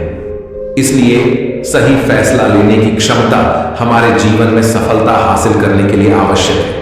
तो चलिए आज की इस बोध कहानी के माध्यम से जानते हैं कि जीवन में सही फैसले कैसे लिए जाएं, और यह भी कि सही निर्णय लेने के तरीका कौन सा है। तो बिना किसी देरी के कहानी शुरू करते हैं। दोस्तों, कई साल पहले की बात है। एक छोटे से राज्य में एक बौद्ध भिक्षु निवास कर रहे थे, जिन्हें सभी जगहों पर उनके ज्ञान के बड़े चर्चे थे। वह बौद्ध भिक्षु बहुत ज्ञानी थे। उनके पास लोग बहुत दूर दूर से आते थे ताकि वे उनसे अपनी समस्याओं का समाधान प्राप्त कर सके। उनके पास कोई भी कैसी भी समस्या लेकर क्यों ना आए, वह समस्या का समाधान अवश्य करते थे। जब भी वह किसी की समस्या सुनते तो उस समस्या को बड़े ही ध्यान से सुनते, समझते, उसमें लीन हो जाते, और उसके बाद कुछ देर के लिए वह आंखें बंद करते और समस्या के बारे में अच्छे से सोच विचार करते, और उसके बाद उसका समाधान देते। ऐसे में कोई भी व्यक्ति उनके बारे में केवल एक ही बात सोचता था, शायद इन साधु के पास कोई ऐसी चमत्कारिक शक्तियां हैं जिससे ये समाधान पूछते हैं और उसके बाद हमें वह समाधान बताते हैं। एक बार एक युवक ने उन महाराज से यह पूछ भी लिया, क्या आपके पास ऐसी कोई चमत्कारी शक्तियां हैं जिसके कारण आप हमारी समस्याओं का समाधान करते हैं, या आपके पास ऐसी कोई दिव्य दृष्टि है जिससे आप हमारी समस्याओं का समाधान खोज पाते हैं। उस युवक की यह बात सुनकर वह साधु जोर जोर से हंसने लगे, लेकिन उन्होंने उस युवक की बात का कोई जवाब नहीं दिया। उसके कुछ ही दिनों बाद उस राज्य में एक बड़ी अजीब सी घटना घटी। उस राज्य में एक बुढ़िया औरत रहा करती थी, जो अपने पूरे घर में अकेले ही रहती थी। उसका कोई न था। उस राज्य से होकर 4 मित्र अपने घर की ओर जा रहे थे। वे लोग दूसरे नगर में काम करके पैसा इकट्ठा करके अपने गांव की ओर जा रहे थे। ये बात बहुत पुराने जमाने की है, जब यातायात के साधन ना हुआ करते थे, इसलिए वे लोग पैदल ही यात्रा किया करते थे। इसी कारण वे चारों मित्र अपने अपने धन को इकट्ठा करके अपने गांव की ओर प्रस्थान कर रहे थे। उन चारों ने अपना अपना धन एक छोटी सी पोटली में रखा था, और उसी पोटली में उन सब की सारी कमाई थी। तभी उन चारों मित्रों में से एक मित्र कहता है, मित्रों, इस तरह से यदि हम अपना धन अलग अलग रखेंगे तो इससे हमारा धन चोरी हो सकता है। क्यों ना हम अपना सारा धन एक ही पोटली में रख दें, जिससे हम सब इस पर ध्यान भी दे सकेंगे और हमारा धन सुरक्षित भी हो जाएगा। और जब हम अपने गांव पहुंच जाएंगे तो हम वहां पर अपना अपना हिस्सा इसमें से ले लेंगे। उन तीनों मित्रों ने उस युवक की बात मान ली, और वे सभी मिलकर अपना धन एक ही पोटली में रख देते हैं, और वे सभी मिलकर अपने गांव की ओर आगे बढ़ते हैं। चलते चलते काफी समय बीत चुका था और अब रात्रि होने वाली थी। तभी आगे चलकर रास्ते में उन्हें एक घर दिखाई दिया, जहां पर एक बूढ़ी औरत रहा करती थी। रात्रि का समय भी हो चुका था और उन चारों मित्रों को रात रुकने के लिए कोई ना कोई जगह की आवश्यकता भी थी। ऐसे में उन चारों ने मिलकर यह योजना बनाई कि वे लोग आज रात इसी घर में ठहरेंगे। इसलिए वे चारों लोग उस घर की ओर आगे बढ़ते हैं। उस घर का दरवाजा खटखटाते हैं। तभी सामने से एक बूढ़ी औरत दरवाजा खोलती है और उन चारों मित्रों में से एक मित्र हाथ जोड़कर उस बूढ़ी औरत से कहता है, माता जी, हम अपने गांव की ओर जा रहे थे, लेकिन यहाँ रास्ते में ही रात हो गई और अब हम इतनी रात में सफर नहीं कर सकते। इसलिए हमारी आपसे विनती है कि हम आपके यहाँ पर एक रात रुकना चाहते हैं। सुबह होते ही हम यहाँ से चले जाएंगे। उस बूढ़ी औरत ने काफी देर सोच विचार किया और उसके बाद वह बूढ़ी औरत कहती है, ठीक है, तुम सभी आज रात के लिए यहाँ पर रुक सकते हो। मुझे कोई दिक्कत नहीं, मैं खाना बनाने जा रही हूँ। कहो तो तुम लोगों के लिए भी बना दूँ। उन चारों ने सहमति जताते हुए कहा, हाँ बिल्कुल। उसके बाद उन चारों मित्रों ने धन की पोटली उस बूढ़ी औरत को थमा दी और कहा, माता जी, इस पोटली में हमारे साल भर की कमाई है। हम चारों ने अब तक का अपना सारा कमाया हुआ धन इसी पोटली में रखा है और अब हम इसे आपको सौंपते हैं, क्योंकि यह हम चारों से ज्यादा आपके पास सुरक्षित होगा। हम बस इतना चाहते हैं कि यदि हम चारों में से कोई एक व्यक्ति से लेने आए तो आप इस पोटली को उसे मत देना जब तक कि हम चारों एक साथ इस पोटली को लेने ना आए। तभी वह बूढ़ी औरत कहती है, ठीक है बेटा, यदि तुम चारों एक साथ आओगे तभी मैं इस पोटली को आपको सौंपेंगे। और वैसे भी आप लोग तो सुबह यहां से चले जाने वाले हैं। मैं आपको सुबह ही यह पोटली थमा दूंगी, वह धन की पोटली। उस बूढ़ी औरत को थमाकर चारों मित्र निश्चिंत हो जाते हैं कि अब उनका धन सुरक्षित है और वे लोग खाना खाकर सो जाते हैं। अगली सुबह जब वह चारों उठते हैं तो सभी लोग अपनी आगे की यात्रा के लिए तैयारियां शुरू कर देते हैं। उन चारों नौजवानों में से एक नौजवान थोड़ा सा बदमाश था।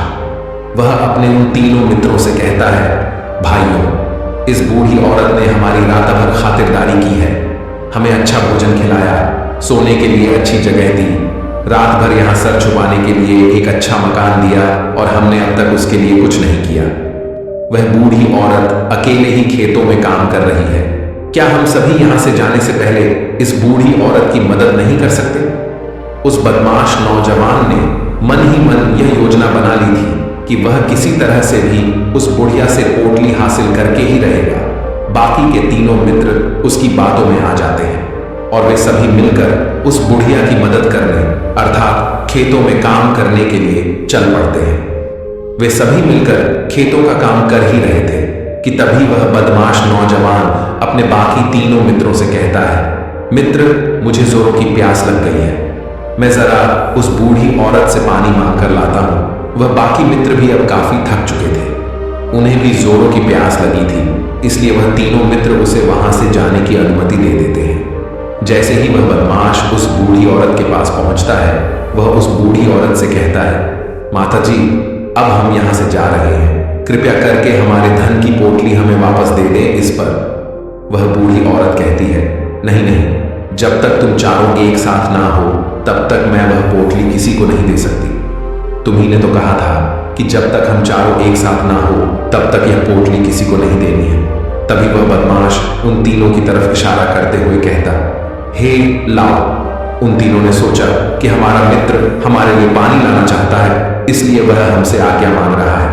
तभी उन तीनों मित्रों ने इशारे में उस युवक से कहा, हाँ हाँ ठीक है, ले आओ। ये देख, उस बुढ़िया को ये लगने लगा कि अब ये चारों यहां से जा रहे हैं और ये अपनी पोटली मांग रहे हैं, इसलिए उस बुढ़िया ने वह कोठलाकर उस बदमाश के हाथों में रख दी और वह बदमाश उस पोटली को लेकर वहां से चला गया और बाकी के तीनों मित्र अपने खेत के काम में व्यस्त हो जाते हैं।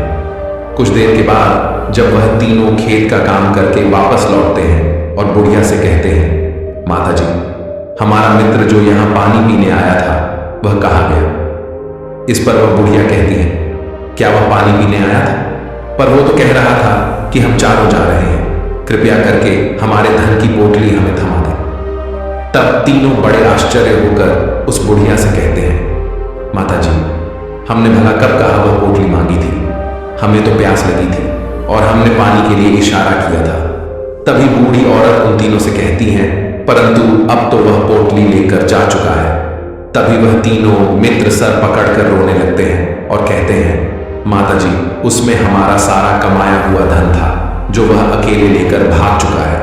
हमने तो आपको कहा था कि जब तक हम चारों एक साथ न आए तब तक आपको वह पोटली किसी को नहीं देनी है। फिर आपने ऐसा क्यों किया? इसमें आप ही की गलती है। हमने आपको उस पोटली की हिफाजत के लिए रखा था और आपने उसे एक ऐसे आदमी के हाथों में दे दिया जिसने हमारा सारा धन हमसे लूट लिया।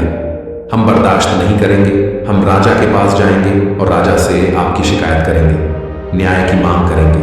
अब तो इस बात का राजा ही फैसला करेंगे। तीनों नौजवान क्रोधित होकर राज दरबार में पहुंच जाते हैं और अपनी सारी समस्या उन राजा को बता देते हैं। जब वह राजा उन तीनों नौजवानों की बात ध्यानपूर्वक सुनता है तो वह तुरंत ही उस बुढ़िया को राज दरबार में पेश होने का आदेश देता है। राजा के आदेश पर राजा के सैनिक तुरंत ही उस बूढ़ी औरत को राज दरबार में पेश करते हैं और राजा भरी दरबार उस बूढ़ी औरत को दोषी करार कर देता है और कहता है, तुम्हें वह पोटली उस अकेले व्यक्ति को नहीं देनी चाहिए थी। जब उन्होंने तुमसे कहा था कि जब तक वह चारों एक साथ उस पोटली को लेने ना आए तब तक तुम्हें वह धन किसी को नहीं देना चाहिए था। इसमें तुम्हारी गलती है और अब तुम्हें इसका हर्जाना भरना होगा। तुम्हें इनका धन लौटाना होगा। राजा का यह आदेश सुनकर बूढ़ी औरत फूट फूट कर रोने लगती है और राजा से मदद की गुहार लगाती है और कहती है, हे राजा, मैं तो एक बूढ़ी औरत हूं और मेरे पास इतना धन नहीं है और ना ही मेरे घर में कोई ऐसा है जो धन कमाता हो। मेरे पास इतना धन नहीं कि मैं इनका धन लौटा सकूं। मैं तो अकेली बेसहारा हूं। कृपा करके मुझ पर रहम करें। लेकिन राजा उस बूढ़ी औरत की एक नहीं सुनता। वह बूढ़ी औरत रोते हुए अपने घर की ओर जा रही थी। ये सोच रही थी कि आखिर में इतना धन कहां से लाऊं, कि कैसे मैं उन लोगों का यह धन उन्हें लौट आऊंगी। मेरे पास इतना धन नहीं है। मैं क्या करूं, कैसे करूं, कहां से लाऊं इतना धन? यदि मैंने उनका धन नहीं लौटाया तो मुझे राजा मार डालेगा। वैसे भी मेरी ही गलती है। जब उन चारों ने मिलकर मुझसे कहा था कि जब तक हम चारों एक साथ ना आए तब तक वह पोटली किसी को नहीं थमानी है, फिर भी मैंने वह पोटली केवल उस एक व्यक्ति को थमा दी। इसमें गलती तो मेरी ही है। वह रोते रोते ये सारी बातें सोचते हुए अपने घर की ओर जा रही थी। तभी रास्ते में उस बूढ़ी औरत को वही संत मिले जो उस नगर में किसी भी समस्या का समाधान बड़ी ही सरलता और सहजता से करते हैं। उन्होंने उस बूढ़ी औरत से कहा, क्या बात है बेटी, क्यों रो रही हो? इस पर वह बूढ़ी औरत उस संत को सब कुछ सच सच बता देती है और कहती है, हे महाराज, इसमें गलती तो मेरी ही है। उन चारों ने तो पहले ही कहा था कि जब तक वे चारों एक साथ ना आए तब तक वह पोटली मुझे किसी को नहीं देनी है। लेकिन मेरी हिम्मत मारी गई थी जो मैंने वह पोटली केवल एक व्यक्ति को थमा दी और वह उनका सारा धन लेकर वहां से भाग गया। लेकिन अब मुझे यह समझ नहीं आ रहा कि मैं वह सारा धन कहां से लाऊं, कैसे जुटाऊं। मेरे पास इतना धन नहीं है और राजा ने तो आदेश भी दे दिया है कि मुझे उनका धन लौटाना ही पड़ेगा। लेकिन मैं ये समझ नहीं पा रही कि इतना सारा धन मैं कहां से लाऊंगी। तभी वह संत उस बूढ़ी औरत से कहते हैं, शांत हो जाओ, मैं कोई ना कोई रास्ता जरूर निकालूंगा। इतना कहकर वह संत वहीं पर बैठ जाते हैं, ध्यान करने लगते हैं। कुछ देर के लिए आंखें बंद कर सोचते हैं, विचार करते हैं। मौन रहकर वह समस्या का समाधान निकालते हैं और उसके बाद वह उस बूढ़ी औरत से कहते हैं, बेटी, राजा ने फैसला किया है, वह बिल्कुल गलत है। आपने जो किया इसमें आपकी कोई गलती नहीं है। राजा का फैसला गलत है। उन संत के इतना कहने पर बूढ़ी औरत चुप हो गई और यह सोचने लगी कि आखिर राजा का फैसला कैसे गलत हो सकता है। राजा तो सभी के लिए न्याय ही करते हैं और वह कभी किसी का बुरा नहीं करते। फिर आखिर आज राजा का फैसला कैसे गलत हो गया? उन संत और उस बुढ़िया की बात आसपास के खड़े लोग सभी लोग सुन रहे थे और वे लोग भी बड़े अचरज में थे, क्योंकि राजा का फैसला कैसे गलत हो सकता है। राजा ने तो बिल्कुल सही फैसला लिया है। इस बूढ़ी औरत ने ही गलती की है। उन चारों का धन केवल एक ही को थमा दिया। ऐसे में इस बुढ़िया को उनका धन तो लौटाना ही चाहिए। राजा ने गलत फैसला कहा किया है। तभी वह संत उस बूढ़ी औरत से कहते हैं, जाओ और राज दरबार में कह दो कि हे राजन, आपका फैसला गलत है और सही क्या है, गलत क्या है, इसका फैसला मैं करूंगा। पहले तो बूढ़ी औरत इतनी हिम्मत ही नहीं जुटा पा रही थी कि वह राज दरबार में जाकर भरे राज दरबार में राजा को यह कह सके कि राजन, आपका फैसला गलत है। लेकिन जैसे तैसे उसने हिम्मत जुटाई और वह वापस राज दरबार लौटी। उसने डरते हुए भरे राज दरबार राजा से बड़ी थर्राती आवाज में कहा, हे राजन, आपने जो फैसला किया है वह फैसला गलत है। इतना कहकर उसने राजा को सारी बात सच सच बता दी। उस बूढ़ी औरत की बात सुनकर राजा बहुत क्रोधित हुआ। राजा ने उस बूढ़ी औरत से कहा, कौन है वह संत जिसने मेरे फैसले को गलत बताया है? क्या उन्हें नहीं लगता कि मैंने सही निर्णय लिया है? मैं हर रोज कई निर्णय लेता हूं, कई फैसले करता हूं, लेकिन आज तक कभी किसी ने मुझसे यह नहीं कहा कि मेरा फैसला गलत है। यदि उन संत ने मुझे सही फैसला न सुनाया, उन्हें फांसी की सजा दे दूंगा। यह बात पूरे नगर में फैल गई। सभी लोग यह जानने के लिए हैरान थे कि आखिर वह साधु ऐसा कौन सा फैसला सुनाने वाले हैं जो राजा से भी उचित होगा, जिसमें सबके लिए न्याय होगा। राजा ने अपने सैनिकों को तुरंत ही आदेश दिया कि जाओ और संत को राज दरबार में लाओ। राजा की आज्ञा के अनुसार वे सैनिक तुरंत ही उन संत को लेने के लिए निकल पड़े। वे लोग कुछ ही देर बाद उन संत को लेकर राज दरबार पहुंचे। राज दरबार में सभी लोग उपस्थित थे और सभी लोग उन संत के फैसले का इंतजार कर रहे थे। उन संत को देखकर राजा कहता है, महाराज, आपको ऐसा क्यों लगता है कि हमने जो फैसला किया है वह गलत है? इस बुढ़िया ने यह वादा किया था कि वह चारों लोगों को एक साथ ही वह पोटली जमाएगी, फिर आखिर उसने अपना वादा क्यों तोड़ा? इसने यह गलती क्यों की कि इसने केवल एक ही को पोटली थमा दी और वह उनका सारा धन लेकर यहां से भाग गया? तो क्या इसमें इसकी गलती नहीं है? क्या इससे इनका धन नहीं लौटाना चाहिए? इस पर वह साधु बड़ी विनम्रता से राजा से कहते हैं, हे राजन, यह आपका फैसला था, लेकिन मैं आपसे कुछ कहना चाहता हूं। इस पर राजा कहता है, ठीक है, कहिए आप क्या कहना चाहते हैं। इस पर वह साधु बड़ी विनम्रता से राजा से कहता है, हे राजन, जैसा कि वादा किया गया था कि पोटली एक साथ उन चारों को ही दी जाएगी, तो अभी तो ये केवल 3 है, चौथा कहाँ है? तो इनसे कहिए कि ये लोग यहां से वापस जाएं और अपने उस चौथे मित्र को यहां लेकर आए, तभी इनका धन वापस किया जाएगा। और वादा भी ऐसा ही किया गया था कि जब तक चारों लोग एक साथ ना हो तब तक उनका धन उन्हें नहीं लौटाया जाएगा। और यदि यह बूढ़ी औरत इन तीनों को धन लौटा देती है तो ये बूढ़ी औरत अपना वादा तोड़ देगी और ये सही नहीं है। इसलिए यदि आप चाहते हैं कि इनका धन लौटाया जाए तो पहले इनसे कहिए कि ये लोग जाएं और अपने उस चौथे मित्र को यहां पर वापस ले आए। उस राज दरबार में हर कोई इस बात को सुनकर बहुत खुश हुआ। सभी ने उन संत की बहुत तारीफ की। राजा भी उन संत के इस फैसले से पूरी तरह से सहमत था। राजा तुरंत ही उन संत के सामने सिर झुका लेता है और हाथ जोड़कर उनसे कहता है, हे महाराज, आपका यह फैसला इतना सही कैसे हो सकता है? आखिरी बात मेरे दिमाग में आई क्यों नहीं? मैंने इस बात को इस तरह से सोचा क्यों नहीं? तभी वह साधु उस राजा से कहते हैं, हे राजन, आपके पास और भी काम होते हैं। आप दिन भर व्यस्त रहते हैं और आपको जल्दबाजी में फैसले लेने पड़ते हैं। आपने इस मामले को सुना समझा, लेकिन इसे देखने में आप गलती कर गए। इससे आपने केवल ऊपरी तौर पर देखा, आपने इसकी गहराई तक जाने का प्रयास तक नहीं किया।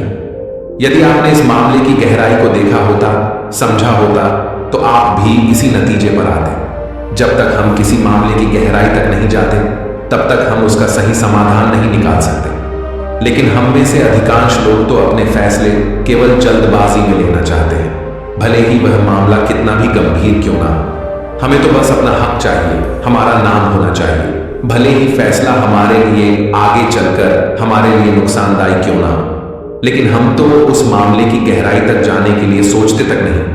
तभी वह राजा उन संत से कहता है, हे महाराज, क्या आपके पास कोई दिव्य शक्तियां हैं? क्या आपके पास ऐसी कोई चमत्कारिक शक्ति है जिसे आप सवाल करते हैं और बदले में वह आपको जवाब देती है, जिस कारण आप सटीक और सही समाधान बता पाते हैं? राजा की यह बात सुनकर वसंत मुस्कुराने लगे और राजा से कहते हैं, हे राजा, यह सवाल मुझसे कई लोगों ने पूछा है और मैंने कभी किसी का कोई जवाब नहीं दिया, लेकिन आप इस राज्य के राजा हैं, इसलिए मैं आपके इस प्रश्न का उत्तर देता हूं। आप में से कई लोगों को यहां ऐसा लगता है कि मेरे पास कोई ऐसी शक्तियां हैं जिससे मैं बात कर सकता हूं, जिससे मैं कोई भी समस्या का समाधान पा सकता हूं। लेकिन मैं आप लोगों को एक बात सच सच बता देता हूं, मेरे पास ऐसी कोई शक्तियां नहीं हैं। मैं तो केवल हर मामले की गहराई तक सोचता हूं, उस बात पर विचार करता हूं, और जब मैं विचार करता हूं तो मेरे सामने कई सारे समाधान आते हैं, और जो समाधान मेरे सामने आते हैं मैं उन पर भी विचार करता हूँ, उनके बारे में भी गहराई तक जाता हूँ। और जब मुझे लगता है कि इस समस्या का समाधान यही होना चाहिए, तभी मैं समाधान उस व्यक्ति को देता हूँ ताकि वह अपनी समस्या का समाधान कर सके। अब आप ही सोचिए, आप जल्दबाजी में यह फैसला लेकर इस बुढ़िया का जीवन पूरी तरह से बर्बाद कर देते। हमारा पूरा जीवन केवल एक फैसले पर निर्भर करता है। यदि वह फैसला सही हुआ तो हमारा जीवन अच्छा बन जाएगा, और यदि वह फैसला गलत निकला तो हमारा जीवन नर्क से भी बदतर हो सकता है। इसलिए यदि आप सही और सटीक फैसला लेना चाहते हैं तो आपको मौन रहना सीखना पड़ेगा। मौन रहकर उस पर विचार करना सीखना होगा, क्योंकि हमारे फैसले ही हमारा भविष्य तय करते हैं, हमारी जिंदगी का अगला पड़ाव तय करते हैं। फिर चाहे वह फैसले छोटे हों या बड़े, वे ही हमारी जिंदगी को निर्धारित करते हैं। इसलिए सबसे पहले हमें सही फैसले लेने के लिए मौन रहना सीखना आवश्यक है, उन पर विचार करना आवश्यक है। और जब आप ऐसा करते हैं तो आपके सामने एक ही समस्या के कई सारे समाधान निकल कर आते हैं। और जब आप उन पर गौर करेंगे तो आपको यह समझ में आएगा कि उन फैसलों का समाधान कैसा होना चाहिए, कि समाधान से आपको क्या फायदा होगा और क्या नुकसान होगा, या उस समाधान पर सोच और विचार करने पर ही आप उसे समझ सकते हैं। और तभी आप यह निर्णय भी ले सकते हैं कि क्या यह समाधान उचित रहेगा या नहीं। और यह सब संभव हो सकता है यदि हम कम बोलना शुरू करें, अब पूरी तरह से मौन हो जाए। इसका अर्थ यह है कि आप भीतर से शांत हो जाएं। और जब आप भीतर से शांत होने लगते हैं तो आपका मन स्पष्ट होने लगता है, साफ होने लगता है, और आप किसी भी चीज पर सोच विचार कर सकते हैं। और जब आप भीतर से शांत होने लगते हैं तो आप ऊपर से भी कम बोलते हैं। और जब आप धीरे धीरे कम बोलने के आदी हो जाते हैं तो आप साफ और स्पष्ट तौर पर सोच और समझ पाते हैं। आपके विचारों में शुद्धता आ जाती है, जिससे आपको यह साफ और स्पष्ट देखने को मिल जाता है ये कौन सा फैसला सही होगा और कौन सा फैसला गलत होगा। आपको उस परिस्थिति में क्या करना चाहिए और क्या नहीं करना चाहिए। लेकिन हम में से अधिकांश लोग अपने आप को सही साबित करने के लिए, अपने आप को ऊंचा साबित करने के लिए अत्यधिक बोलते हैं, और इतना बोलते हैं कि हर कोई उनकी बातों को गंभीरता से नहीं लेता। उन्हें ऐसा लगता है कि मानो ज्यादा बोलना ही हमारे लिए हमारा शस्त्र है। लेकिन वह यह भूल जाते हैं कि वह अत्यधिक बोलकर मूर्ख बन रहे हैं। लोग हमारा मजाक बनाते हैं, हमें मूर्ख समझते हैं, हमसे दूर रहने लगते हैं क्योंकि उन्हें हमारी बक बक अच्छी नहीं लगती। लेकिन जब आप भीतर से शांत होने का प्रयास करते हैं और धीरे धीरे भीतर से शांत होने लगते हैं तो आप खुद ब खुद ऊपरी तौर पर कम बोलना शुरू कर देते हैं। इससे आपके मन में, आपके मस्तिष्क में एक साफ और स्पष्ट विचार उत्पन्न होते हैं, और आप अपने आप को साफ स्पष्ट तौर पर समझ पाते हैं, देख पाते हैं आपको कब, क्या, क्यों और कितना बोलना चाहिए, और आपको कब, कैसे, क्यों, किस तरह से कौन सा फैसला लेना सही है या नहीं, यह भी आप अच्छी तरह से समझ और जान पाते हैं। जब आप कम बोलना शुरू करते हैं तब आप अपने आप को बहुत अच्छी तरह से समझना शुरू कर देते हैं, अपने आप पर अच्छी तरह से विचार करना शुरू कर देते हैं। तब आपको यह बात भी बहुत अच्छी तरह से समझ में आने लगती है कि जो हम बेकार की बक बक करते हैं उस पर हमारे शरीर की बेवजह ही कितनी सारी ऊर्जा यूं ही व्यर्थ हो जाती है, नष्ट हो जाती है, जिसे हम चाहे तो किसी जरूरी काम में लगा सकते हैं, फैसले लेने में लगा सकते हैं, जिससे हम तनाव मुक्त रह सकते हैं और हमें अच्छी नींद भी आ सकती है। और यदि आप इसी प्रकार सोच विचार कर फैसले लेना शुरू करते हैं तो आपका मस्तिष्क भी अच्छी तरह से काम करने लगता है, और आपका मस्तिष्क पहले से भी ज्यादा शक्तिशाली हो जाता है। और इसका एक बहुत अच्छा उदाहरण भी आपको मैं बताना चाहूंगा। जब आप स्कूल में पढ़ते थे या फिर आज भी आप पढ़ रहे हो तो आपने देखा होगा कि जो बच्चे होनहार होते हैं, होशियार होते हैं, वे लोग बहुत कम बातें करते हैं और अपना समय सही चीजों में लगाते हैं। वह अधिकांशतः अपना समय मौन होकर ही बिताते हैं। इसी वजह से वह पढ़ाई करने में बहुत तेज होते हैं। वह जो कुछ भी पढ़ना चाहते हैं वह उसे याद कर ले जाते हैं। लेकिन वहीं पर दूसरी तरफ जो लोग बहुत अधिक बोलते हैं, यदि आप उन्हें पूरे 24 घंटे भी दे दें तो भी वह उस तरह से उन चीजों को याद नहीं रख सकते जिस तरह से वह मौन रखने वाले बच्चे उन बातों को याद कर लेते हैं। और महान चाणक्य ने भी यही कहा है कि जो व्यक्ति ये समझ जाता है कि उसे कब, कहां और कितना बोलना चाहिए, उस व्यक्ति को सफल होने से कोई नहीं रोक सकता। और आप इतिहास उठाकर देख सकते हैं आज तक जो भी लोग महान हैं, जो लोग भी सक्सेसफुल बने हैं, उन लोगों की आदत बहुत कम बोलने की है। उनका पूरा ध्यान केवल अपने लक्ष्य पर होता है और अपना पूरा समय वह अपने लक्ष्य को पाने में ही लगा देते हैं। इसीलिए आपको भी यह आदत अपने जीवन में उतारनी चाहिए। और कम बोलने का अर्थ यह नहीं कि आप ऊपर से कम बोलें, बल्कि आप भीतर से कम बोलिए, भीतर से शांत रहिए। यदि आप रोज इसका अभ्यास करते हैं तो केवल कुछ दिनों में ही इससे होने वाले लाभ आपको आपके सामने नजर आने लगेंगे। दोस्तों, आपने आज के इस वीडियो से क्या सीखा वह मुझे आप कमेंट में बता सकते हैं। इसी के साथ मैं उम्मीद है कि आपको आज की वीडियो पसंद आई होगी, तो इस वीडियो को उस इंसान को शेयर करें जिससे ये कहानी सुनने की जरूरत है, और उसी के ठीक बाद चैनल को सब्सक्राइब करें। तो चलिए फिर मिलते हैं ऐसी एक और नई वीडियो में एक नए मैसेज के साथ। तब तक के लिए अपना ख्याल रखें। धन्यवाद और नमो बुद्धाय। मन का मंत्र, जो चाहोगे वही मिलेगा। नमस्कार दोस्तों, आज फिर मैं आपके लिए ज्ञान से भरी एक कहानी लेकर आया हूँ। गौतम बुद्ध उस लड़के को यह सीख देना चाहते थे कि जो इंसान अपने मन में खुद के बारे में विचार करता है वह व्यक्ति उसी के समान बनता जाता है। किसी इंसान को अगर दुनिया की किसी भी चीज से सच्चे मन से लगाव हो तो वह इंसान उस चीज को प्राप्त कर ही लेता है। वही जो इंसान अपनी मनचाही चीज को प्राप्त करने में असफल है, उस इंसान ने अपने मन में सच्चे भाव से उस चीज को चाहा ही नहीं होता। अपने मन में जिस चीज का विचार करोगे वही चीज तुम्हें मिलना शुरू होगी। अगर पैसे के बारे में विचार करते हो तो आपके पास पैसा आना शुरू होगा। अगर आप अपने प्यार के बारे में विचार करोगे तो आपको आपका प्यार जल्द ही मिलेगा। गौतम बुद्ध के अनुसार हम वही बनते हैं जो हम सोचते हैं। जिस तरह कोई व्यक्ति बुरी सोच के साथ बोलता या काम करता है तो उसे कष्ट ही मिलता है, वही यदि कोई व्यक्ति शुद्ध विचारों के साथ बोलता या काम करता है तो उसकी परछाई की तरह खुशी उसका साथ कभी नहीं छोड़ती है। वही गौतम बुद्ध की यह कहानी जो आज हम आपको बताने जा रहे हैं, इसे सुनने के बाद आप जीवन की सभी समस्याओं को चुटकियों में हल करने में सक्षम रहेंगे। दोस्तों, एक बार की बात है, महात्मा बुद्ध प्रवचन दे रहे थे। प्रवचन में आसपास के बहुत से लोग शामिल थे। सभी लोग ध्यान से बुद्ध को सुन रहे थे। कुछ देर में प्रवचन समाप्त हो गया। तब लोगों ने बुद्ध को प्रणाम किया और अपने अपने घर को चल पड़े। पर एक युवक वहां पर ही बैठा रह गया।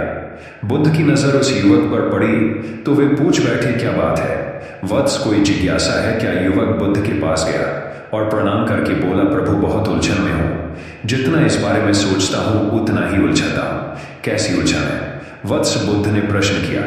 युवक हाथ जोड़कर बोला, प्रभु यह संसार कितना विशाल है। संसार में लाखों करोड़ों लोग निवास करते हैं, उनमें भी एक से बढ़कर एक विद्वान, कलाकार, योद्धा। ऐसे में उन सब के बीच मुझ जैसे सामान्य प्राणी का क्या मूल्य है? युवक की बात सुनकर बुद्ध मुस्कुरा दिए।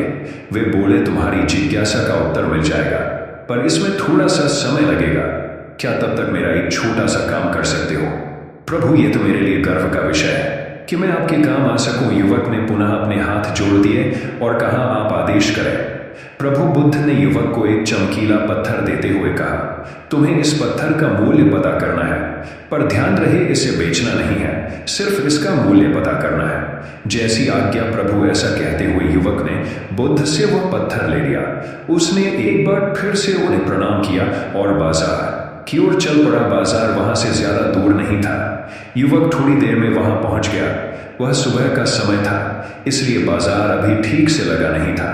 वहां पर इक्का दुक्का दुकानदार ही थे। युवक ने जिज्ञासावश इधर उधर नजर ई। उसे एक पेड़ के नीचे एक दुकानदार नजर आया। वह आम बेच रहा था। युवक उस दुकानदार के पास पहुंचा और उसे पत्थर दिखाते हुए बोला, क्या आप इस पत्थर की कीमत बता सकते हैं? दुकानदार एक चालाक व्यक्ति था। पत्थर की चमक देखकर वह समझ गया कि अवश्य ही यह कोई कीमती पत्थर है। वह बनावटी आवाज में बोला, देखने में तो कुछ खास नहीं लगता, पर मैं इसके बदले 10 आम दे सकता हूं। दुकानदार की बात सुनकर युवक को हल्का सा क्रोध आ गया। वह मन ही मन बुदायर समझता है, इतना सुंदर पत्थर और इसका मूल्य सिर्फ 10 आम, अवश्य ही यह झूठ बोल रहा है। युवक को चुप देखकर दुकानदार बोल उठा, क्या कहते हो, निकालो आम। पर युवक ने दुकानदार को कोई जवाब नहीं दिया। वह चुपचाप आगे बढ़ गया। सामने एक सब्जी वाला अपनी दुकान सजा रहा था। युवक उसके पास पहुंचा और उसे पत्थर दिखाते हुए उसका मूल्य पूछा। उस पत्थर को देखकर सब्जी वाले की आंखें खुशी से चमक उठी। वह मन ही मन सोचने लगा, यह पत्थर तो बहुत कीमती जान पड़ता है, अगर ये मुझे मिल जाए तो मजा ही आ जाए। क्या हुआ भाई, कहाँ खो गए? युवक ने दुकानदार की तंद्रा तोड़ी। सब्जी वाला चौंकता हुआ बोला, कुछ नहीं, मैं तो बस मन ही मन इसकी कीमत की गणना कर रहा था। वैसे मैं इस पत्थर के बदले एक बोरी आलू दे सकता हूँ। सब्जी वाले के चेहरे की कुटिलता देखकर युवक समझ गया कि यह दुकानदार भी मुझे मूर्ख बना रहा है। मुझे किसी और से इसका मूल्य पता करना चाहिए। यह सोचता हुआ युवक आगे बढ़ गया। सब्जी वाले दुकानदार ने युवक को पीछे से आवाज लगाई, क्या हुआ भाई, अगर आपको यह मूल्य कम लग रहा है तो बताएं तो सही, मैं इसे बढ़ा दूंगा। पर युवक ने उसकी बात पर ध्यान नहीं दिया। वह अब इधर उधर किसी ऐसे व्यक्ति को खोजने लगा जो जानकार हो और उस पत्थर की सही मूल्य बता सके। युवक को लग रहा था कि अवश्य ही यह कोई कीमती पत्थर है, शायद कोई जौहरी इसका सही मूल्य बता सके। यह सोचता हुआ युवक एक जौहरी की दुकान पर पहुंचा। जौहरी अपनी दुकान को अभी खोल ही रहा था। उसने युवक को अपनी दुकान की ओर आते हुए दूर से देख लिया था। साथ ही उसने युवक का हुलिया देखकर यह भी भांप लिया था कि यह कोई गरीब व्यक्ति है जो संभवतः कोई गहना बेचने आया होगा। जौहरी ने हाथ जोड़कर युवक को नमस्कार किया और मुस्कुरा कर पूछा, बताए महोदय, मैं आपकी क्या सेवा कर सकता हूँ? युवक ने बुद्ध का दिया पत्थर अपनी हथेली पर रख दिया और बोला, इसका मूल्य पता करना था। पत्थर को देखते ही जौहरी उसे पहचान गया कि यह बेशकीमती रूबी पत्थर है जो किस्मत वाले को मिलता है। वह बोला, पत्थर मुझे दे दो और मुझसे 1 लाख रुपए ले लो। कहते हुए जौहरी ने पत्थर लेने के लिए अपना दाहिना हाथ बढ़ाया, पर तब तक युवक ने पत्थर को अपनी मुट्ठी में बंद कर लिया था। उसे पत्थर के मूल्य का अंदाजा हो गया था, इसलिए वह बुद्ध के पास जाने के लिए मुड़ गया। जौहरी ने उसे पीछे से आवाज लगाई, अरे रुको तो भाई, मैं इसके 50 लाख दे सकता हूं। लेकिन युवक को वह पत्थर बेचना तो था नहीं, इसलिए वह रुका नहीं और दुकान के बाहर आ गया। पर जौहरी भी कम चालाक नहीं था। वह उस अनमोल पत्थर को किसी भी कीमत पर अपने हाथ से जाने नहीं देना चाहता था। वह दौड़कर उसके आगे आ गया और हाथ जोड़कर बोला, तुम ये पत्थर मुझे दे दो, मैं इसके बदले 1 करोड़ देने को तैयार हूं। युवक को जौहरी की बातों में अब कोई रुचि नहीं रह गई थी। वह जल्द से जल्द बुद्ध के पास पहुंच जाना चाहता था, इसलिए ना तो वह रुका और न ही उसने जौहरी की बात का कोई जवाब दिया। वह तेज तेज कदमों से बुद्ध के आश्रम की ओर चल पड़ा। जौहरी ने पीछे से आवाज लगाई, यह अत्यंत मूल्यवान पत्थर है, अनमोल है, तुम जितने पैसे कहोगे मैं दे दूंगा। यह सुनकर वह युवक परेशान हो गया। उसे लगा कि कहीं पत्थर के लालच में जौहरी उसे पकड़कर जबरदस्ती न करने लगे, इसलिए वह तेजी से आश्रम की ओर दौड़ पड़ा। युवक जब बुद्ध के पास पहुंचा तो वह बुरी तरह से हाफ रहा था। उसे देखकर बुद्ध मुस्कुरा दिए, फिर भी उन्होंने अपने चेहरे से कुछ भी जाहिर नहीं होने दिया। वे बोले, क्या बात है वत्स, तुम कुछ डरे हुए से लग रहे हो। युवक ने बुद्ध को प्रणाम किया और सारी बात कह सुनाई। साथ ही उसने वह पत्थर भी उन्हें वापस कर दिया। बुद्ध बोले, आम वाले ने इसका मूल्य 10 आम बताया, आलू वाले ने 1 बोरी आलू और जहरी ने बताया कि यह अनमोल है। इस पत्थर के गुण जिसने जितने समझे उसने इसका मूल्य उसी हिसाब से लगाया। ऐसे ही यह जीवन है। प्रत्येक व्यक्ति खान से निकले हुए एक हीरे के समान है, जिसे जैसे समय की धार व्यक्ति को तलाश की जाती है, व्यक्ति की कीमत बढ़ती जाती है। यह दुनिया व्यक्ति को जितना पहचान पाती है उसे उतनी ही महत्ता देती है।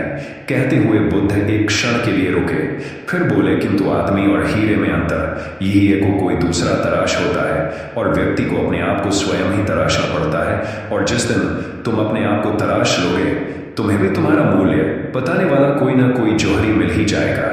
गौतम बुद्ध उस लड़के को यह सीख देना चाहते थे कि जो इंसान अपने मन में खुद के बारे में विचार करता है वह व्यक्ति उसी के समान बनता जाता है। किसी इंसान को अगर दुनिया की किसी भी चीज से सच्चे मन से लगाव हो तो वह इंसान उस चीज को प्राप्त कर लेता है। वहीं जो इंसान अपनी मनचाही चीज को प्राप्त करने में असमर्थ है, उस इंसान ने अपने मन में सच्चे भाव से उस चीज को चाह नहीं होता है। वही दोस्तों, गौतम बुद्ध की इस प्रेरणादायक कहानी को आप अपने मित्रों के साथ शेयर जरूर कीजिए ताकि उन्हें भी गौतम बुद्ध के असल ज्ञान के बारे में पता चल सके। और कमेंट बॉक्स में नमो बुधाय लिखना ना भूले। नमो बुधाय दोस्तों। गौतम बुद्ध की इस प्रेरणादायक कहानी को अपने मित्रों के साथ जरूर शेयर करें ताकि उन्हें भी बुद्ध के अमूल्य ज्ञान का एहसास हो सके। और हाँ, कमेंट बॉक्स में नमो बुद्धाय लिखना न भूलें। नमो बुद्धाय। हर इंसान अपने जीवन में सफल होना चाहता है, लेकिन असफलता ही सफलता का मार्ग है। एक ऐसा कथन है जो जीवन के सबसे महत्वपूर्ण सबक सिखाता है। अक्सर हम सोचते हैं कि सफलता केवल सीधी राह पर चलकर ही प्राप्त की जा सकती है, लेकिन असफलताओं की ठोकरें हमें सिखाती हैं कि असली सीख और अनुभव कैसे हासिल किया जाता है। क्या आपने कभी सोचा है कि जिन महान व्यक्तियों ने इतिहास को बदला, उन्होंने कितनी बार असफलता का सामना किया? आइए इस सफर में हम उन प्रेरणादायक कहानियों की खोज करें जो यह सिद्ध करती हैं कि असफलता के क्षणों में ही सफलता की बीज छिपी होती है। जब हम असफल होते हैं, तब हम अपने भीतर की ताकत और दृढ़ता को पहचानते हैं जो हमें आगे बढ़ने के लिए प्रेरित करती है। नमस्कार दोस्तों, स्वागत है आपका अपने चैनल बुद्ध ब्लेसिंग पर। दोस्तों, चैनल पर नए हो तो सब्सक्राइब जरूर करें ताकि हमारी हर प्रेरणादायक कहानी सबसे पहले आप तक पहुंचे। तो चलिए बढ़ते हैं आज की इस कहानी की ओर। पुराने समय की बात है। एक छोटे से गांव में आरव नाम का एक युवक रहता था। आरव साधारण किसान परिवार से था और उसने बचपन से ही देखा था कि उसके माता पिता ने कड़ी मेहनत की, लेकिन जीवन में उन्हें वह सफलता नहीं मिल सकी जो वे चाहते थे। यह देखकर आरव को महसूस हुआ कि जीवन में सफलता पाने के लिए मेहनत ही पर्याप्त नहीं होती, कुछ और भी चाहिए। आरव अपने माता पिता से बहुत प्यार करता था और उनकी मेहनत और संघर्ष को देखकर उसने फैसला किया कि वह जीवन में कुछ बड़ा करेगा जिससे वह अपने परिवार की स्थिति बदल सके। वह अक्सर अपने दोस्तों और गांव वालों से कहता, मुझे बस एक मौका चाहिए और मैं अपनी किस्मत बदल दूंगा। मैं अपने परिवार को गरीबी से बाहर निकालूंगा। आरव ने व्यापार करने का निर्णय लिया। उसने अपने माता पिता से उधार पैसे लेकर एक छोटी सी दुकान खोली। उसकी उम्मीदें ऊंची थीं, लेकिन समय के साथ उसकी दुकान चल नहीं पाई। ग्राहक कम होने लगे और आरव का व्यापार बंद होने की कगार पर आ गया। जब उसकी दुकान आखिरकार बंद हो गई, आरव पूरी तरह टूट गया। उसने खुद को अपने कमरे में बंद कर लिया और किसी से बात नहीं करता था। उसकी यह हालत देखकर उसके माता पिता बहुत चिंतित हो गए। एक दिन आरव के माता पिता उसके पास आए। उसकी मां ने दरवाजा खटखटाया और कहा, बेटा दरवाजा खोलो, हमें तुमसे बात करनी है। आरव अंदर से आवाज दी, मां मुझे अकेला छोड़ दो, मुझसे कोई बात मत करो, मैं असफल हो गया हूं। उसके पिता ने भी कहा, बेटा तुमसे बात करनी जरूरी है, हम सब एक साथ हैं, तो कोई असफलता हमें तोड़ नहीं सकती। काफी देर बाद आरव ने दरवाजा खोला। वह उदास और निराश दिख रहा था। उसकी आंखों में आंसू थे। वह बोला, पिताजी मैंने आपके सारे पैसे बर्बाद कर दिए। मैं एक अच्छा बेटा नहीं हूं, मैं किसी काबिल नहीं हूं। आरव की मां ने उसे गले लगाते हुए कहा, बेटा असफलता किसी का अंत नहीं होती, ये एक नई शुरुआत होती है। जब तुम छोटे थे और चलना सीख रहे थे, कितनी बार गिरते थे, लेकिन हर बार हम तुम्हें उठाते थे और तुम फिर से कोशिश करते थे। आरव ने कहा, मां ये तो बचपन की बात थी, अब मैं बड़ा हो गया हूं। अब असफलता का मतलब है कि मैं किसी काम का नहीं हूं। उसके पिता ने गंभीरता से कहा, बेटा असफलता केवल वही समझता है जो कुछ करने की हिम्मत करता है। यह तुम्हारे साहस का प्रमाण है कि तुमने कुछ करने की कोशिश की, लेकिन असफलता का मतलब यह नहीं है कि तुम अब कोशिश ही बंद कर दो। आरव ने कहा, लेकिन पिताजी मैं अब किस हिम्मत से फिर से शुरुआत करूं? मैं सबके सामने हारा हुआ हूं, गांव के लोग मुझ पर हंस रहे हैं। इसी बीच कुछ गांव वाले जो आरव के परिवार को जानते थे, उनके घर आए। उनमें से एक रामू काका, जिन्होंने पहले आरव को सफलता की शुभकामनाएं दी थीं, ने कहा, अरे आरव बेटा, हम जानते हैं कि तुमने बहुत मेहनत की थी। असफलता का मतलब यह नहीं है कि तुम गलत हो, यह तो जीवन का एक हिस्सा है। हम भी जब युवा थे, हमने भी कई बार असफलता का सामना किया। आरव ने जवाब दिया, लेकिन काका, लोग मुझ पर हंस रहे हैं, सब कह रहे हैं कि मैं नाकामयाब हूं। रामू काका ने हंसते हुए कहा, लोगों की बातों की परवाह मत करो। वे तो बस अपनी बात करने के लिए कुछ न कुछ कहेंगे। याद रखना, जब तक तुम खुद पर विश्वास रखते हो, किसी की बात तुम्हें रोक नहीं सकती। वहीं खड़े दूसरे व्यक्ति मोहन चाचा ने कहा, आरव, मैं जब जवान था मैंने भी अपने खेत में नई फसल उगाने की कोशिश की थी। पहले साल सब कुछ बर्बाद हो गया, लेकिन मैंने हार नहीं मानी। फिर से कोशिश की और अब देखो, मेरा खेत सबसे उपजाऊ है। असफलता तो सफलता की पहली सीढ़ी होती है। यह सब सुनते सुनते आरव के भीतर थोड़ी सी उम्मीद जागी, लेकिन अभी भी उसे पूरा विश्वास नहीं था। तभी गांव के प्रसिद्ध गुरु स्वामी अनंत का आगमन हुआ। गुरुजी गांव में जाने माने संत थे और लोग उनके ज्ञान और मार्गदर्शन का सम्मान करते थे। गुरुजी ने आरव के सिर पर हाथ फेरते हुए कहा, बेटा, मैंने सुना है कि तुम अपने जीवन में असफलता से घबराए हुए हो, लेकिन क्या तुम जानते हो कि असफलता ही सफलता का मार्ग है? आरव ने उन्हें ध्यान से सुना, लेकिन उसकी आंखों में अभी भी निराशा थी। उसने कहा, गुरुजी, मैंने बहुत मेहनत की थी, लेकिन फिर भी मैं असफल रहा। अब मैं क्या करूं? गुरुजी ने मुस्कुराते हुए कहा, बेटा, असफलता कभी भी तुम्हारा अंत नहीं हो सकती। यह तुम्हारे लिए एक सीखने का मौका है। चलो, मैं तुम्हें 2 कहानियां सुनाता हूं जो तुम्हें यह समझने में मदद करेंगी कि असफलता से कैसे सीखा जाता है। पहली कहानी वीरधनु की है। बहुत समय पहले एक महान राज्य था जहां वीरधनु नामक एक प्रसिद्ध योद्धा रहता था। वीरधनु बचपन से ही धनुर्विद्या में माहिर था। उसका निशाना कभी चूकता नहीं था और उसकी वीरता के किस्से पूरे राज्य में फैल चुके थे। उसे लगता था कि उसकी यह कला और उसका आत्मविश्वास उसे अजेय बनाते हैं। उसका विश्वास था कि उसके पास धनुष और तीर होने से ही वह दूसरों से श्रेष्ठ है। एक दिन राज्य पर अचानक हमला हुआ। दुश्मनों की सेना बहुत बड़ी थी और वीरधनु को अपनी सेना के साथ उन्हें रोकने के लिए भेजा गया। युद्ध शुरू होते ही वीरधनु अपनी धनुर्विद्या का प्रदर्शन करने लगा। उसकी हर तीर निशाने पर लगता, लेकिन तभी अचानक उसका धनुष का तार टूट गया। वह अवाक खड़ा रह गया।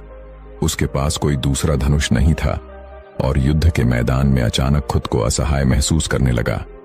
वीरधनु ने जीवन में पहली बार ऐसी स्थिति का सामना किया जहां उसकी ताकत बेकार हो गई थी। वह तुरंत पीछे हट गया और राजा के सामने हार मानने की बात कह दी।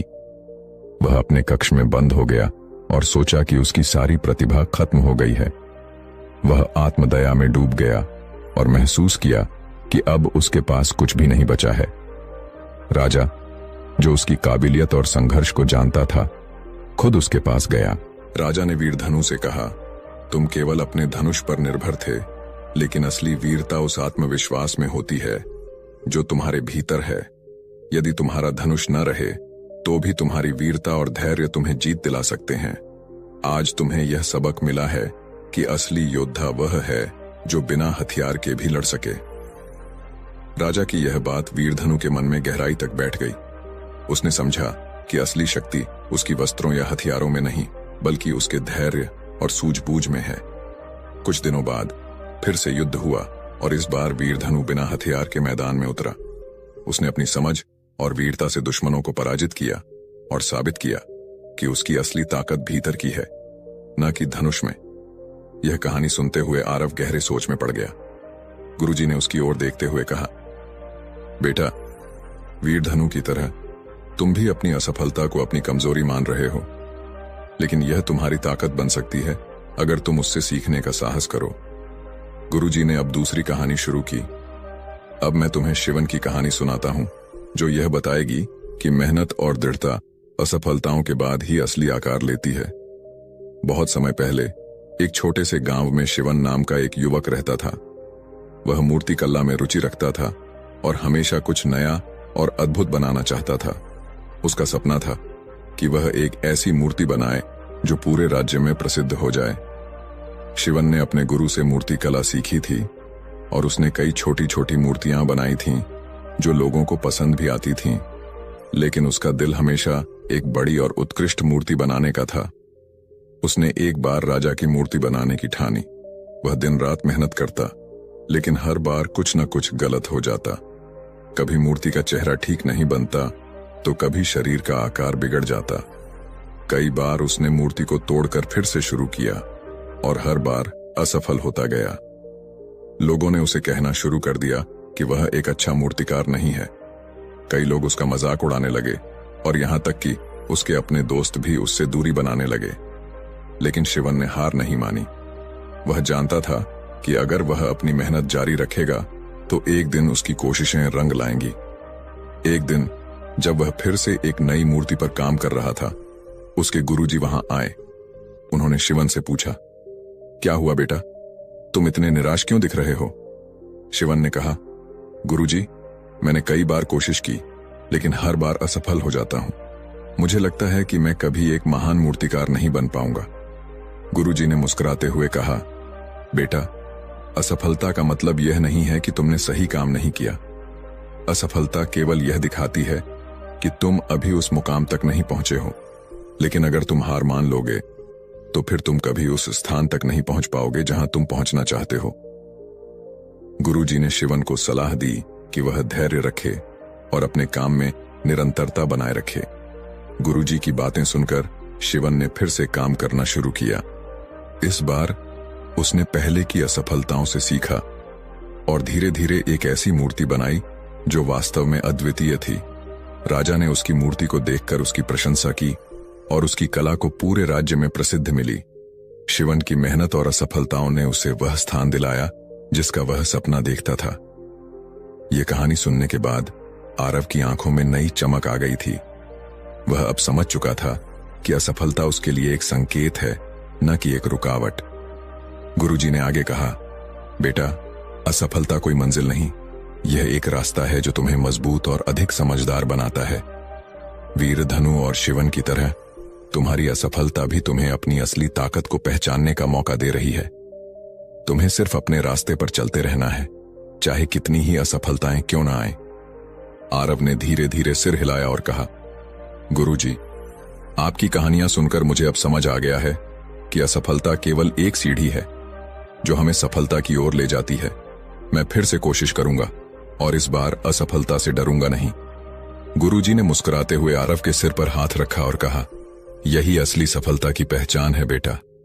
हार मानना आसान है, लेकिन असफलता से सीखकर आगे बढ़ना असली जीत है। आरव ने गुरुजी से कहा, गुरुजी, क्या मेरी असफलता भी मुझे कुछ सिखा रही है? गुरुजी ने मुस्कुराकर कहा, बिल्कुल बेटा।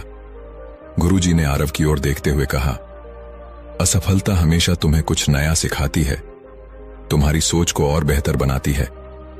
जैसे वीर धनु ने अपनी असली ताकत को पहचाना और जैसे शिवन ने अपनी मूर्ति कला को बेहतर बनाया, वैसे ही तुम्हारी असफलता तुम्हें उस सफलता की ओर ले जाएगी जिसके लिए तुम तैयार हो रहे हो। लेकिन एक चीज समझो बेटा, सफलता की राह में धैर्य और आत्मविश्वास का होना जरूरी है। गुरुजी की बातें सुनने के बाद आरव थोड़ी देर के लिए चुप हो गया। उसने अपने माता पिता की ओर देखा जो अब तक चुपचाप सब कुछ सुन रहे थे। उसकी मां ने धीरे से कहा, बेटा, जब तुम छोटे थे और चलने की कोशिश कर रहे थे, कितनी बार गिरते थे, लेकिन हर बार मैं और तुम्हारे पिताजी तुम्हें संभालते थे और तुम फिर से चलने की कोशिश करते थे। अगर तब तुम हार मान लेते तो आज तुम चल नहीं पाते। जीवन में असफलता भी उसी गिरने जैसा है, लेकिन यह भी उतना ही जरूरी है जितना कि फिर से खड़ा होना। उसके पिता ने आगे कहा, आरव, मैं और तुम्हारी मां हमेशा तुम्हारे साथ हैं। हम चाहते हैं कि तुम अपने सपनों के पीछे जाओ, लेकिन समझो कि असफलता कोई बाधा नहीं, बल्कि वह रास्ता है जो तुम्हें मजबूत बनाएगा। आरव ने गहरी सांस ली और कहा, मां, पिताजी, मुझे माफ कर दो। मैंने आप दोनों के विश्वास को टूटने दिया। मुझे लगा कि मेरी असफलता ने आपको निराश किया है। उसके पिता ने मुस्कुराते हुए कहा, बेटा, असफलता से हमें सीखने को मिलता है। हमें इस बात का गर्व है कि तुमने कुछ नया करने की हिम्मत की। यही सबसे बड़ी बात है। इसके बाद गांव के कुछ और लोग भी आरव से मिलने आए। उनमें से एक वृद्ध किसान ने कहा, अरे बेटा, मैंने जब अपनी पहली फसल बोई थी तो पूरी तरह से नष्ट हो गई थी। बारिश नहीं हुई और मेरी मेहनत बर्बाद हो गई। मैं भी तुम्हारी तरह बहुत निराश हुआ था, लेकिन फिर मेरे दादाजी ने मुझे सिखाया कि असफलता से सीखकर ही हम बेहतर किसान बन सकते हैं। उस दिन के बाद से मैंने हर फसल से कुछ नया सीखा और आज मैं अपने खेतों में सबसे अच्छी उपज उगाता हूं। दूसरा गांव वाला बोला, आरव, हम सभी ने देखा है कि तुमने कितनी मेहनत की है। असफलता से डरना नहीं चाहिए। हमें तो तुम पर गर्व है कि तुमने कोशिश की। असली सफलता वही है जो बार बार असफल होने के बाद मिलती है। आरव ने उनकी बातें सुनी और उसके चेहरे पर एक नई आशा की किरण दिखाई देने लगी। अब वह पहले से कहीं अधिक समझदार महसूस कर रहा था। उसने महसूस किया कि असफलता जीवन का एक हिस्सा है और इसका मतलब यह नहीं कि उसकी मेहनत व्यर्थ चली गई है। वह केवल अपने अनुभवों से कुछ सीख रहा है। गुरुजी ने अब अंतिम रूप से आरव से कहा, बेटा, सफलता केवल मंजिल नहीं है, यह वह यात्रा है जो हम हर असफलता के बाद करते हैं। तुम्हारी हर असफलता तुम्हें एक नई दिशा दिखा रही है। कभी हार मत मानो। जीवन में हार जीत से ज्यादा महत्वपूर्ण है तुम्हारी कोशिशें और तुम्हारा धैर्य। तुमने बहुत अच्छा किया कि कोशिश की। अब तुम्हें अपनी असफलता से सीखकर एक और प्रयास करना है। गुरुजी ने आरव से एक सवाल पूछा, बताओ बेटा, अगर किसी सैनिक को युद्ध में कई बार हार का सामना करना पड़े तो क्या वह लड़ना छोड़ देगा? आरव ने जवाब दिया, नहीं गुरुजी, वह और अधिक ताकत से लड़ेगा। गुरुजी मुस्कुराए, तुम भी वही सैनिक हो। तुम्हारी असफलता तुम्हारी हार नहीं है, यह केवल तुम्हारे लिए एक सीख है कि किस दिशा में और बेहतर प्रयास करना है। अब आरव ने अपने जीवन को एक नई दृष्टि से देखना शुरू किया। उसने महसूस किया कि उसकी असफलताएं केवल रास्ते की चुनौतियां थीं जो उसे मजबूत बना रही थीं। वह अब आत्मविश्वास से भरा हुआ था। उसने अपने माता पिता और गुरुजी के सामने वादा किया, मैं फिर से शुरुआत करूंगा, लेकिन इस बार मैं अपनी असफलता से घबराऊंगा नहीं। मैं सीखूंगा और बेहतर करूंगा। गुरुजी ने सिर हिलाते हुए कहा, यही सही निर्णय है बेटा। याद रखना, असफलता केवल एक शिक्षक है और सफलता उसकी सीख का परिणाम। आरव ने अपनी नई सोच के साथ अपनी यात्रा फिर से शुरू की। अब वह जानता था कि असफलता से सीखकर ही वह सफलता की ऊंचाई तक पहुंच सकता है। उसने अपने माता पिता, गुरुजी और गांव वालों के साथ एक नई शुरुआत की और हर बार जब वह गिरा, उसने उठकर और अधिक ताकत के साथ आगे बढ़ने का संकल्प किया।